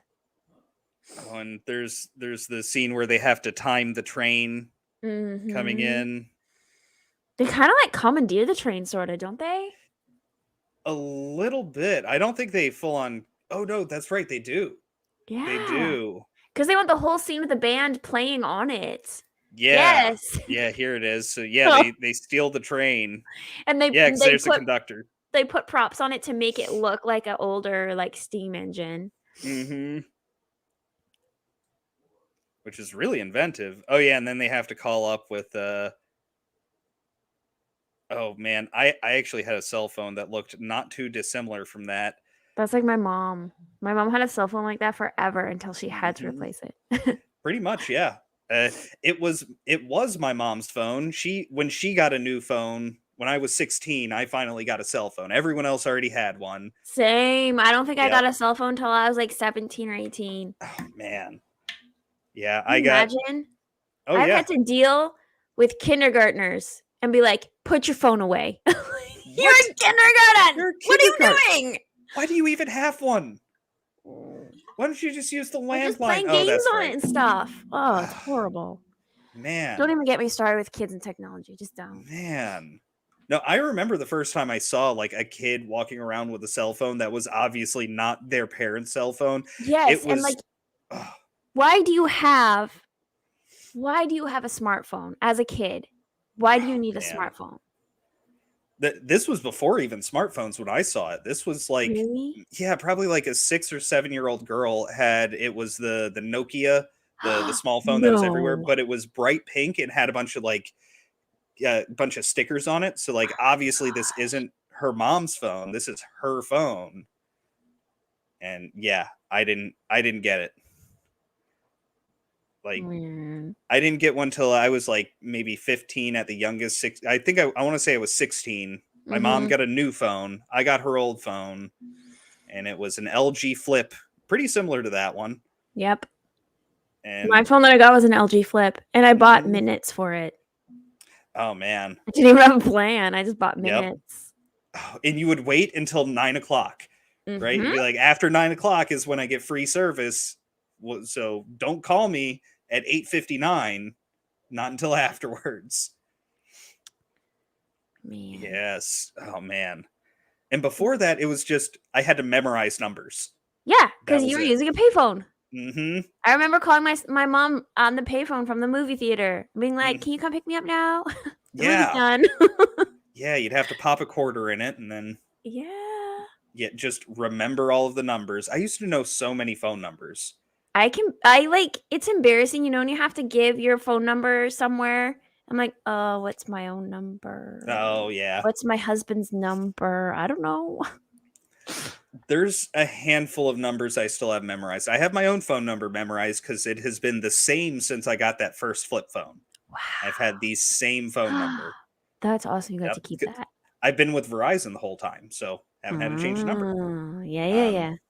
I know my mom's cell phone number, and ooh, I actually don't know my wife's cell phone number because she got a new number not too long ago, so I don't Oh, remember. yeah. I It's got my number, my husband's number, my mhm. parents, my mom's cell phone, and my parents, they still have a landline. Oh man, Yeah. actually, my parents have a landline too, but I don't know it. Like, I don't even have it on my cell phone. I don't have their landline number. Man. They have one. Let's see. Some toddlers are more advanced smartphones than I have, right? Mm-hmm. Scary. Sound like they lived through the 60s. No. This is in the 90s and early 2000s, Phil. Yeah. Like, cell phones were around in the 90s, but they were smaller brick phones that had antennas that would pull out, and you Yeah. had to pay by the minute, and they were not cheap. Nope. My granny had one that she kept in her car because, specifically because her car broke down one time and she was in the middle of nowhere, and she literally had to like hitchhike, like stand on the side of the road and wait for someone to come by and be like, "Hey, can you pick me up?" I And had to do that in Canada. Oh man, Because I was driving, and it's so weird because in Canada, you're going to go through spots where it's complete wilderness in between towns. Whereas here in the States, unless you're in like a flyover state, it's just like town after town and there's no wilderness really. And I hit black ice and I went like down a hill into a farmer's field, like through the barbed wire fence. And I couldn't, like, there was no cell service. Yeah. Yeah. Oh man. But yeah, that's when my granny got a cell phone. A similar situation. She got stranded somewhere. Yeah. Couldn't call anyone. Wound up having to get a ride to the closest house, which was like 2 miles away, and use their landline to get someone to come out and meet her. Get a tow truck to come out and meet her. And after that, she kept the cell phone in her car. And that thing, it was like, I think it was a 50 cents per minute to make phone calls. So it was literally for emergencies only. Wow. Let's see. Man. Yeah, because you never call yourself. Still have numbers memorized. Yeah. It's good to have numbers memorized. It really is good. Yes. See, Phil's calling us old. We're not that old. Yeah. Yes, Phil, respect your elders. See, Shellback is actually an elder to us. He remembers using rotary dial phones, which I had a friend who had one, but it was my grandparents had one. Exactly. It was an ancient relic. Mm-hmm. They weren't standard. But I do remember the whatever the main phone in the house was would have like a 30-foot long cord. Yeah. So you could walk to other rooms with it. Yes. Let's see. Wait, this was the 90s? Dear Lord, you guys really had dinosaur eggs back then. Yes. Basically, we hit the 2000s, Phil, and all of a sudden technology was going like hugely fast. Oh, yeah. Yeah, because by like 2003, 2004, you had like Motorola Razors, which everybody had. Oh, yes, Godzillionaire, Mama Susan let us back on. We weren't down for that long. No, not too we were long. only down for a bit. She let us back on. Yeah, I don't think we have a channel strike. I think that was fake news. Let's see. We are not that old. I do age well, though. Thank you very much. Thank you. See, if you were born in the late 90s, we were born in the same decade. I was born in 1990. Okay, not that old. See, Phil. See? Yeah. It's not in use, but my grandparents have an actual rotary phone. Nice. Nice. They're kind of cool looking. Mm-hmm. Shellback. I'm not that elder. No, you're not that old, Shellback, but you're older than me, which makes you old. No, I think Godzillionaire and Shellback are about the same age. Oh yeah, movie. Movie. Sorry, yes. guys. Sorry, tangents. We're like super distracted tonight. We are. And okay, Heron's 30. We're about the same age. We're all in the same age here, Heron. Yeah. I'm 31. I'll be 32 in a month and some change. So, about the same age. But yeah, movie. Okay, train. They commandeered the train. They're going all out with this movie. Mm-hmm. All out. trying to go slowly with this so I can catch. It's not wanting to go slowly. Yeah, they commandeer a train. They commandeer like from a construction site, like some sort of a, what's that called? A digger of some sort. What's it called? Backhoe. A backhoe. A digger. I mean, that accurately describes what it does. I don't know what it's called. You know what I say? They commandeer one of those. Oh, no. I love this scene too. Mm-hmm. And that, like, that apartment scene where they have the different rooms with the different scenes going on. Yes. And then the cops come because And they they're make all over public property. So the cops are like always chasing them off. But they make the cops a part of the movie. Yes, it's great. This was such a good genius scene. Mm-hmm. Putting these like on the actual cars. Yeah. I love it. Oh, that's right. I did also like how they did the cars. Oh, damn it. I'm trying to find. There it is. So yeah, they just took cardboard cutouts of old cars, old timey like Model Ts and stuff, and slapped that on top of the other cars, or would walk with them. Yep. Let's see. Hiding from cops. Oh, this is where they break into the. Oh yeah, because they need that. What's that thing called? The projector. The projector to show the movie on movie night. And this was funny because you know how Blockbusters would have like multiple entrances. Yes. Like the vestibule, like the entrance, the vestibule, and then the actual entrance. And they get stuck in there when they're breaking the glass. Yes, they have to break they break 3 windows to get into the place. And then dude owner who is like frowning upon Mr. Fletcher for his failing video store, whatnot. He is actually staying at the video store in the adult back room section. Mm-hmm. But he doesn't want to talk about it. No, he doesn't want to talk about it. So even his business isn't doing that well.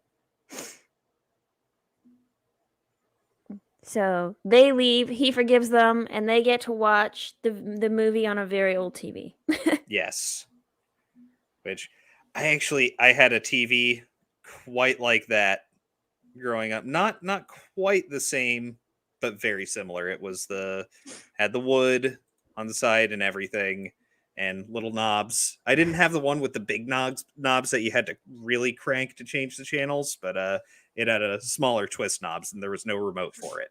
We had one like this, and it had like came from my grandparents, and it had like one antenna, and you had to like fool with it to get the channel right, you know, get the picture. Yep. Yeah, it would start losing resolution. You'd get the big bar of static in the middle. Yeah. You had to hit it just right. You had to smack the side of the TV. And the funny thing about those TVs, like they're so hardy. We had it. My mom had a candle on top of it, and there was like a hanging plant and like those plastic hanging baskets over top, hanging from the ceiling. And the candle was like burned so long and so hot it melted. The hanging basket and the plastic melted into the TV and actually like burnt a hole in the top of the TV. Man, that thing still worked. Damn. Yeah. I remember one guy I knew growing up. His parents had an old TV. It was one of the bigger ones that actually was it was like a full fixture. It was one of the ones from like the 50s. Yeah, like the big wooden ones. It was like a piece of furniture. Exactly. Yeah. It was like that, but they had completely gutted it out and turned it into a fish tank. No way. Oh yeah, it was super cool. Man, at my youth group, we went, you know, those bigger and better. Everybody starts with a pencil or something, and you have to go door to door and ask people to trade. Yeah. So we did that at my youth group. Everybody was given a pencil, and we ended up, I don't know, we traded up and up and up, and we ended up at this older lady's house, and we're like, we're doing this thing, and she's like, will you just take my TV? And it was one of those big wooden 50s TVs. Oh, man. And it was on wheels, so we were like pushing it down the block. He totally won. we won. Oh yeah, that's an automatic win. Unless somebody winds up with like a car or Right. something, yeah, that's gonna win. Oh Uh, man. that reminds me of. I remember hearing about this on G4 TV back when it was actual G4 TV and it was cool. Back in the around when this movie came out, Mhm. um, they there was a guy who had a website called it was like One Red Paperclip, I think is what it was called, and that was his thing. Is he started with one red paperclip and I he heard traded it about for a that. pen, and he Yes. kept trading up. And I heard about it, his goal was to try and get some type of, he wanted a specific vehicle from, Mm. or he was trying to get a house, I think is what it was. Yes. He wanted a home from One Red Paperclip. And last I Yep. heard about it, he had a box truck. It was like a 20-foot box truck. Wow. Yep. All just from trading stuff, starting with one red paperclip. Yep. So cool. Mm-hmm. Let's see. Oh, Heron was saying Dad had one in the garage. Daniel needs to change his name to classified Classified info. info. Oh man, 6 hours long for FNT. Whoa, Mm. dang. Oh yeah, they had Mahler as a guest. That's it. Yes. They had like 3 guests. They had Mm-hmm. Mahler, they had Disparu, and who's his name? Shadiversity. Shad? Yeah. Yes. And always the more guests you have, the longer everybody's gonna talk. Oh yeah, definitely. And yes, I miss G4 TV as well, Phil. G4 was good stuff. You know, back when it was good. Oh, but yeah, movie. Yeah, so now they're watching it. Rather than having the projector, they just get the tiny little TV that they all have to share. And of course, wait, what happens? Oh yeah, the construction crew is here because at 11 o'clock at night, they're going to start taking down the building. Yep.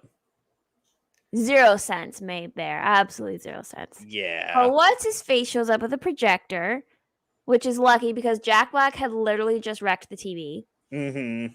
Jerry knocked it over, of course. Yep. So then they put up a sheet across the window. And they got their projector set up, and they're gonna watch Fats Waller. Mm-hmm. And I love it because I love during this scene they pan in on all the audience members, like all the neighbors, and you can see their excitement in their face when their part shows up, and it's a great little community moment. Yeah. And it just gets better. I love it. It was a really cute movie that they made. Mm-hmm. Oh, and that's right. As Mia Farrow was walking in, that's when Danny Glover, you know, she's saying, "Oh, I'm hoping this could really help you out." She writes him a check. She didn't have cash, and he's like, "You know what? No, just keep it. I already took the deal." That's what he's telling her. Is the deal's already been signed. The building's condemned. It's gonna happen. But he hasn't told anyone. He's just letting everybody have their last hurrah and have this like one last moment. Yeah, especially after they've all put so much time into it.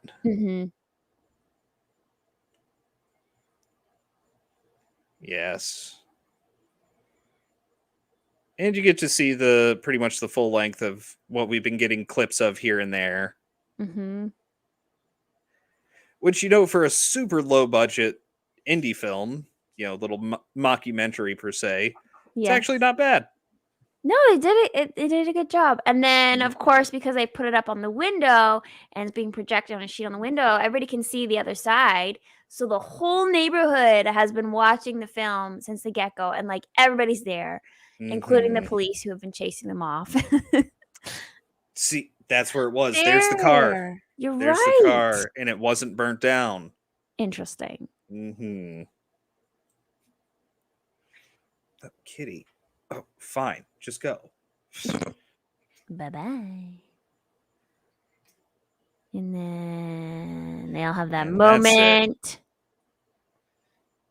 Yep, it's big cheers, and it all gets wrapped up like very quickly, so it's hard to tell like where everything's going with this, because the guy who's wanting to destroy the block and put up the apartment complex is, he's there and he's cheering as well. So, Mm-hmm. it's did they get to save the building kind of thing? I think so. I think they did. I think they did end up saving the building. Yes. Mm-hmm. But yeah, it's like the film kind of swayed everybody in the end. Yeah.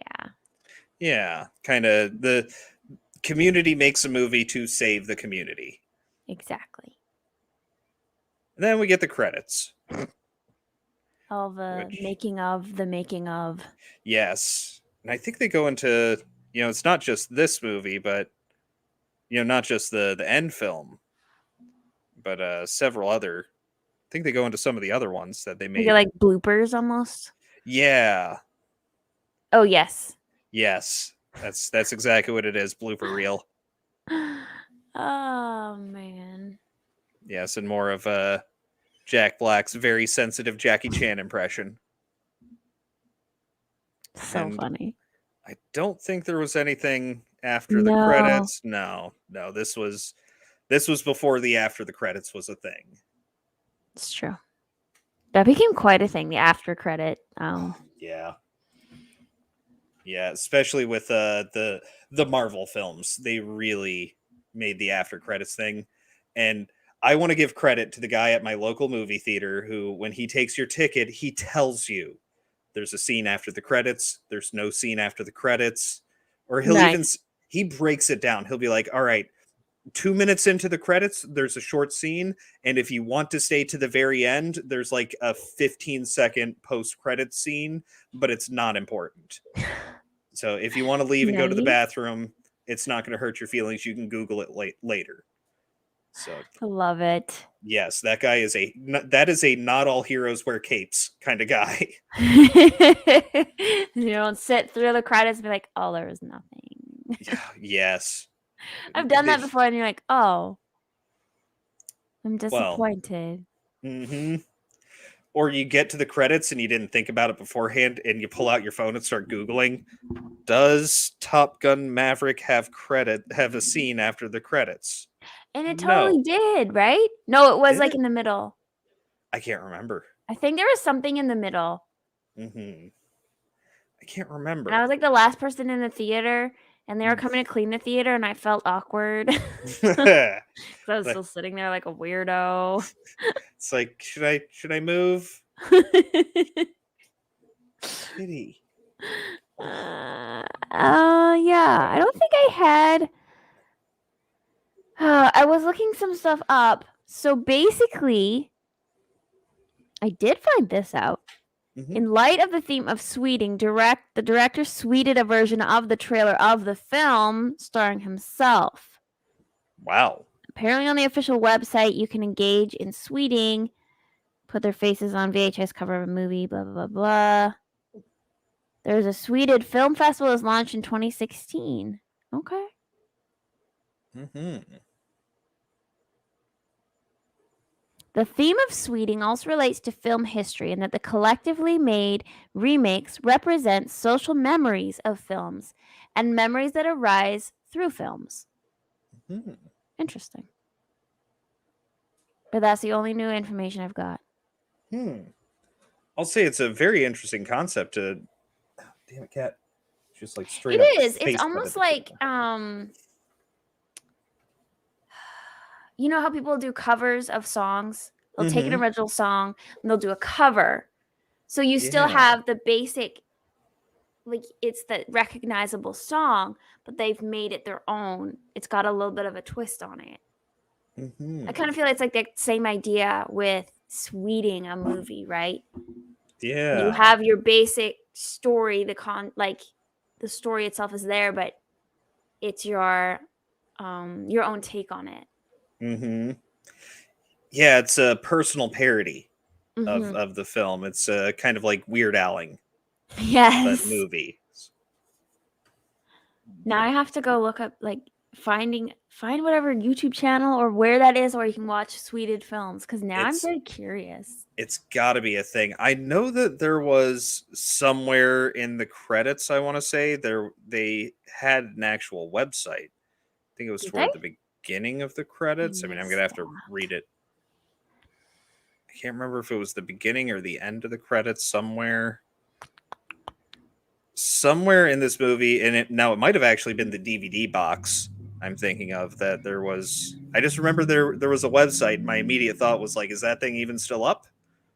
Oh yeah. Who Yeah, knows? and I I don't know. can't remember what it was. Hmm. Yeah, I'd have to actually go back and look for it.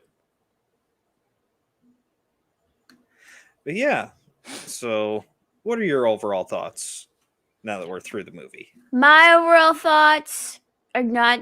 I don't have a lot of super deep overall thoughts. Yeah. I honestly really love enjoying it, and I think that's just because, like I was telling you, it's very nostalgic to me, into memories of my high school film and television filmmaking class, and then my college same kind of acting film Mm-hmm. theater classes. So to me, I get that feel from this. It's almost like a student made film, but a Mm-hmm. higher budget than an actual student film, if you know what I'm saying. Yeah. With still that, as we were saying, like um that independent film type of feeling to it. And I've always liked those. I kind of like those nondescript, not super popular, well known um films that are out there. Mm-hmm. It's kind of like if somebody gave a student $200,000. It was like, go make a movie. Yes. It's not enough for them to get some really crazy high budget effects, but they could hire a couple of like legitimate actors Mhm. and make a movie. Mhm. Yeah. Yeah. Yeah, I don't know. It's overall, like I said, it's not a bad movie or anything. Um, I think I was expecting more comedy with it. I could definitely see you liking it as being a feel good movie because it is Yeah. a feel good movie. But I think I was just expecting to get more like strong laughs out of it. Like I get chuckles out of the Mhm. movie, but Mhm. like for especially like the first time I watched it, other than like the blackface scene, nothing like really hit hard and gave me like a good hearty laugh. Yeah. It was more of like, okay, that's funny. I got moments like They kind that. of sell it as a comedy, but Hmm. it's not I mean it is technically, but it's not that funny Hmm. of a comedy. Like yeah, not that comedic of a comedy. Yes. Hmm. It is definitely more of that kind of a feel good movie that has comedic moments.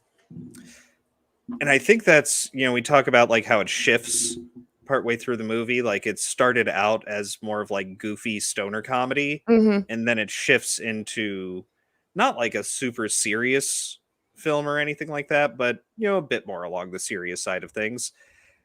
I think it was because that first like 30 minutes sets me up to think it set me up thinking that this is going to be like a Cheech and Chong style over Yeah. the top Yes. stoner comedy. And And then it it is changed. and then it changed. Yeah. You I'll almost say have I to change your perspective partway through because you've now got it like Mhm. a set expectation, and then you're partway through and you're going, "Oh, what's happening now? What?" Yeah. Yeah, I gotcha. Mhm. But yeah, I mean, wasn't a bad movie or anything like that. I do think it had some interesting messages in there. Big government coming in and encroaching Mhm. upon independent businesses, and rather than trying to help this particular business out, or try and work with the business owner to come up with better methods, even when he does take the time and effort to try and come up with a better model to where he would be more profitable and could eventually fix up the building. Might take him a bit more than 30 days, but even on with going with the Sweden films on their trajectory, he would have been able to make enough money to where in 6 months to a year he could have completely had the building fixed. Yeah, yeah. And but no, they only give him 30 days or they're going to condemn it because there's this big building project coming in. And I'm Mm, sure a lot of people on, city council and local construction companies, a lot of palms were going to get greased yeah. from that. And so they were ready to just take the building from him. So I did like that aspect of it. It's bit of an everyman, lower class working man trying to fight against a system in their own way. Mm-hmm. I liked that. Uh, and also just like the spontaneous nature of how they started doing the movies and them actually making the movies. That's the part I really like. Yes, with all the different practical effects and the Mhm. creativity. Yeah, for sure. That's probably my favorite scenes too. Mhm. Yeah. Yeah, overall not the worst movie, but I don't know, just wasn't for me. Didn't hit me. Oh, what we got? Well, that's interesting. Yeah, Shellback was telling me to check the Twitter DM. Uh yeah, so we were talking about Tropic Thunder, and I guess this movie also had Jack Black, but he gets recommended Tropic Thunder as the next thing for him to watch. It's That's yeah. funny. Yep. Weird. Hmm. Hmm. Yeah, the phones aren't listening into our conversations or anything. There's no algorithm out there checking our conversations. That's certainly not a thing. Mm-hmm. Creepy. Hmm. So creepy. Yeah. Also, I think there were a couple other comments in here. We had a bit of a chain going on. Um, Yes. let's see. Let's see. Heron is in love with the sound of Mahler's voice too. I don't think Godzillionaire likes Mahler though. Let's see. Oh, they were talking about Indians. Are they dot or feather? Ah, yes. Yes.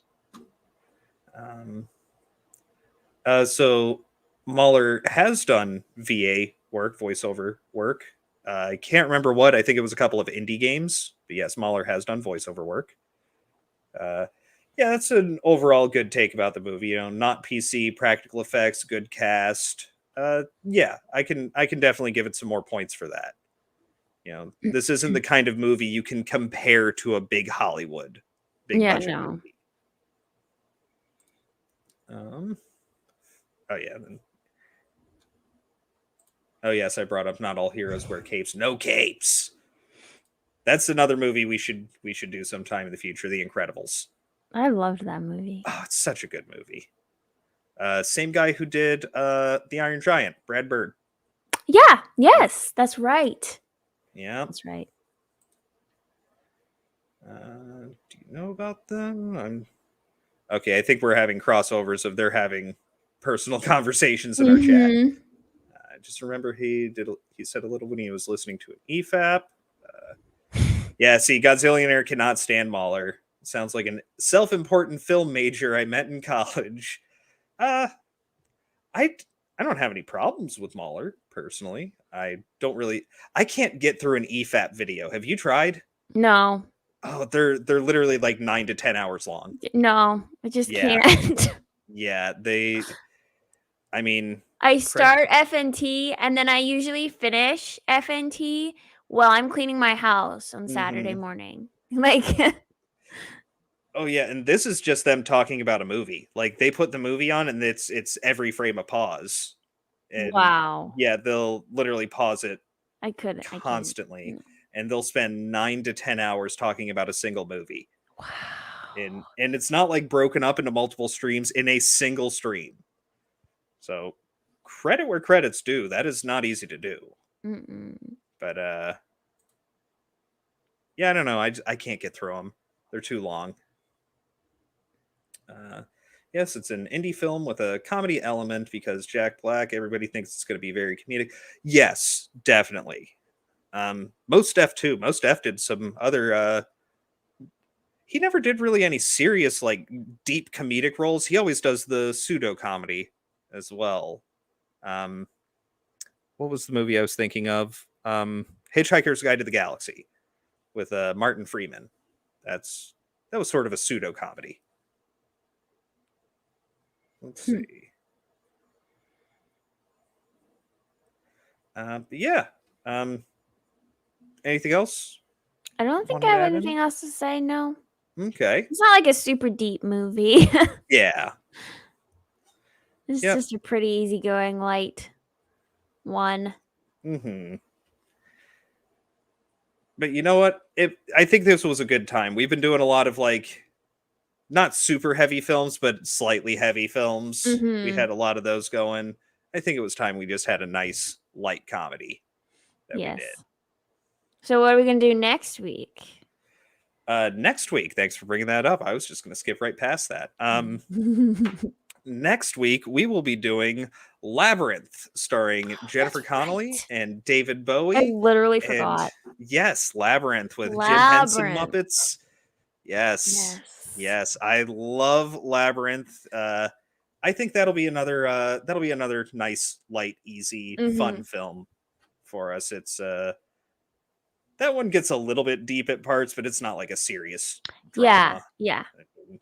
It has David Bowie dancing with puppet goblins. You know, dancing and singing with puppet goblins. And it's great. I love that movie. It is fun. I haven't seen it in a very long time. I have to watch Oh, it. yes. So I'm I glad we're doing it again. Yes. Yes, I think that'll be a good one. So everybody, if you haven't seen it before, because you should have, go ahead and watch Labyrinth before Friday. Oh, there we go. Shellback has Labyrinth on DVD. Me too.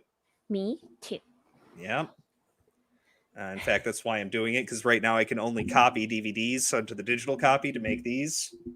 So that's why I picked Labyrinth. I was looking through my DVDs. I was like, oh, that would be perfect. And Dark Crystal. I also have Dark Crystal on DVD, so that'll pop up somewhere in the future, I'm sure. But yes, that'll be next week's. What do you have going on, Megan? Tomorrow morning I'm on Dreaming Tabitha's channel. We're doing she's doing her art stream with me tomorrow, so we are going to be painting. Cool. Tomorrow. A dragon. Ooh. I'm very excited. Nice. Man, I haven't busted out the paints and I haven't painted anything in like 2 months now. I need to do it. Man, I haven't painted in almost 6. So yeah. Man. It's been a long time. Man. Yeah, I even have like it's a smaller canvas. It's like 10 feet over there. It's a smaller like about a 10 by 12 inch canvas that I was going to paint like a night sky with I've been doing aurora borealis Nice things. Yeah. Yes. So I was going to give that a try and maybe put like a small mountain scene in there. I have it ready to go on the small table easel that I have, and it's just sat there for like 2 months now. Yeah, so. I basically haven't really painted since I started my YouTube channel. Man, painting's great. It's nice, relaxing. You know, it's almost therapeutic at times. It really is, especially when you just sit down and just kind of just like free paint. Like you kind of have an idea, because like other times, like sometimes I will have people ask me to paint some like a certain something for them, and it's not always as relaxing at that point because you got to be more specific to what you know you've been asked to do, and so that's where I'm blessed with not being good enough to have people want commissions from me. I'm just not good enough for that, so I get to just enjoy it. Most of my commissions are like friends and family. Like they'll pay me, or they'll like pay for like shipping, but yeah, I don't like make money off of it. Yeah. I have given them out as gifts before as well. It's like, all right, for grandma's birthday, I'm going to give you a little, just simple mountain scene. I'm going to pull up a Bob Ross video and follow it. And that'll be grandma's birthday present. I love Bob Ross. Oh, Bob Ross is amazing. He's the best. Yes. Part of the trinity of wholesomeness. It was, it's Bob Ross, Mr. Rogers, and Steve Irwin. That's the trinity of wholesomeness. Paint by number. No. Paint by my mind. Yeah. Daniel, it's a dragon that is from Aragon. Christopher Paolini's it's not a trilogy. I think he has 4 books.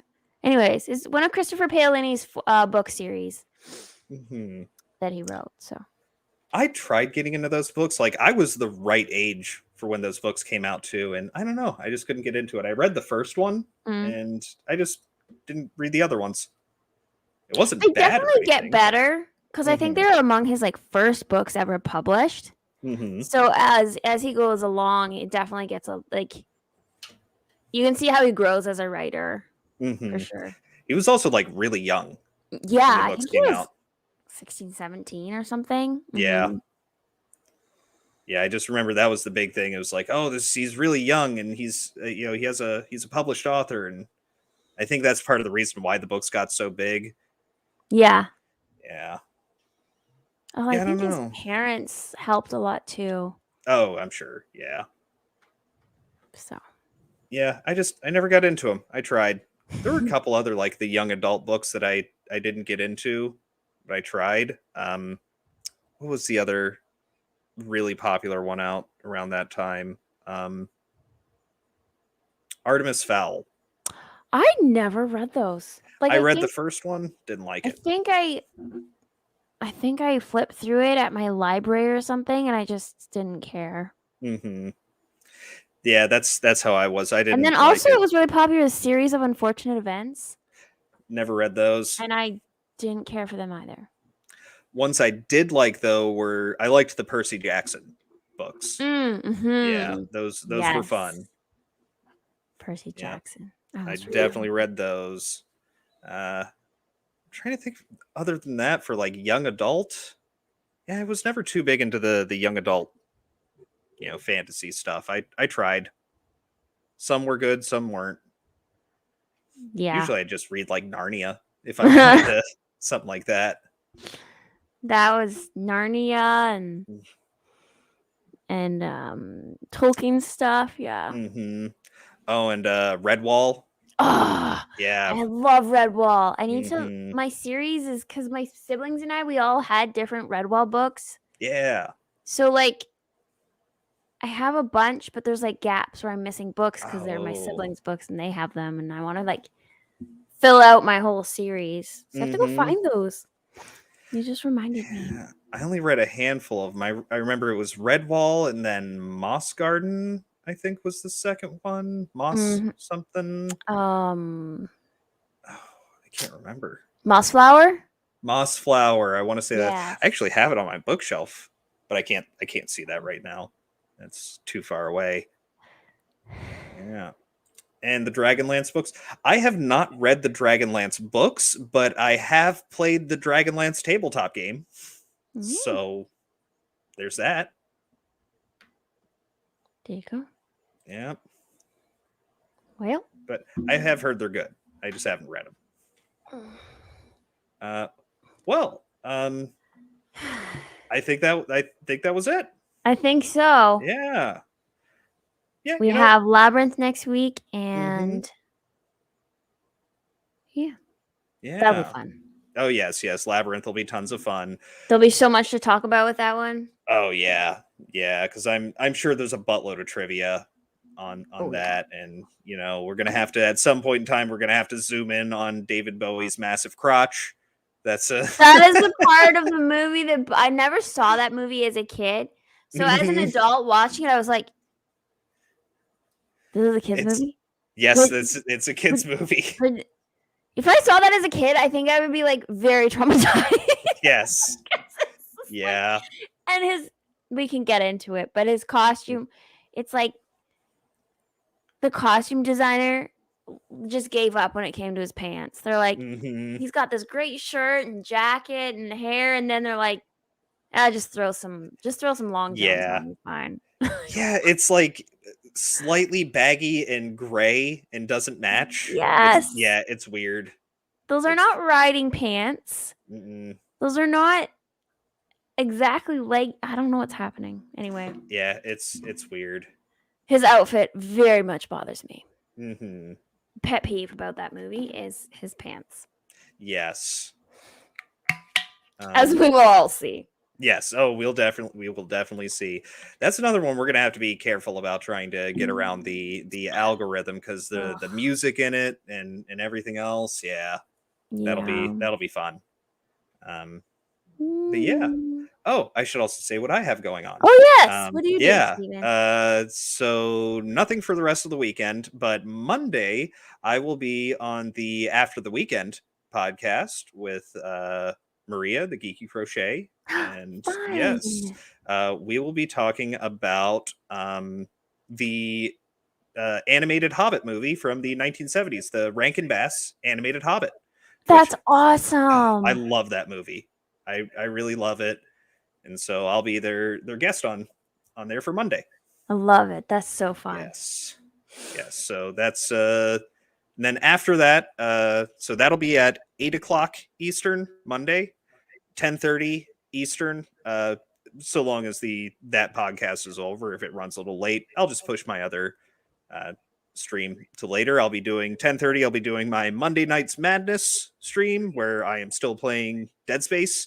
And it's giving me anxiety, but I will suffer for your entertainment. Tuesday, as always, I'll be over on Drew, Supreme Heretics channel for United Resistance. And then Friday again. Brings us back through the whole week. So, yes. Yeah. That's what I've got going on. And we already did your stuff. Yeah, tomorrow morning painting, and yes, Daniel, Sunday. I will do a review on Sunday. Oh yes. And then on Wednesday, because I have Professor Murphy's independent comics to review. So yeah. Cool. Yes, more indie comics. Yay. Yes. All right. I guess I should pull the outro up here and do that slyly. All right, but yes, everybody have a wonderful weekend. Enjoy this extended Labor Day weekend. Hopefully you get Monday off. Yeah. That's the point of Labor Day. But, all right, I'll see all of you guys either throughout the week in streams or next week on Friday. See ya. One last thing I wanted to mention. I believe I wanted to check and see if they were still on. But I know A Troubled Green is doing her Lord of the Rings. Trying to pull it up real quick. They were going to do Lord of the Rings appreciation. Yes. True Lord of the Rings appreciation. Yes, they are live right now. So from here, if you want to hop over to, I'll go ahead and throw it into the chat. So yeah, let's go raid A Troubled Green. Do you know how to do that? How do you do that? How do you raid another channel? I think that's really a Twitch thing. I'm just going to put the link up. So there is the link for A Troubled Green. Head over there, give her some views. I think Johnny's on there. A couple other people are on there right now. Hey, Lady Gravemaster's there. And Miss Martin Muses and Arcasul.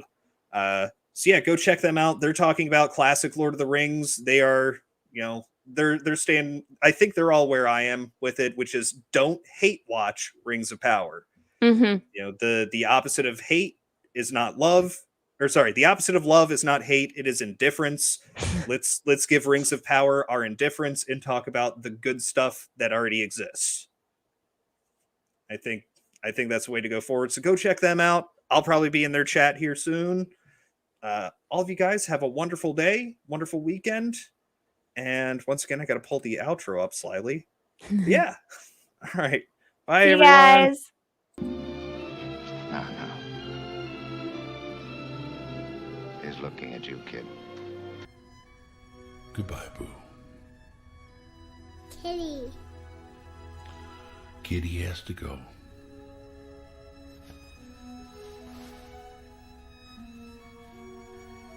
I'll see you. Not if I see you first. Hello. Grandpa? Maybe you could come over and read it again to me tomorrow. As you wish.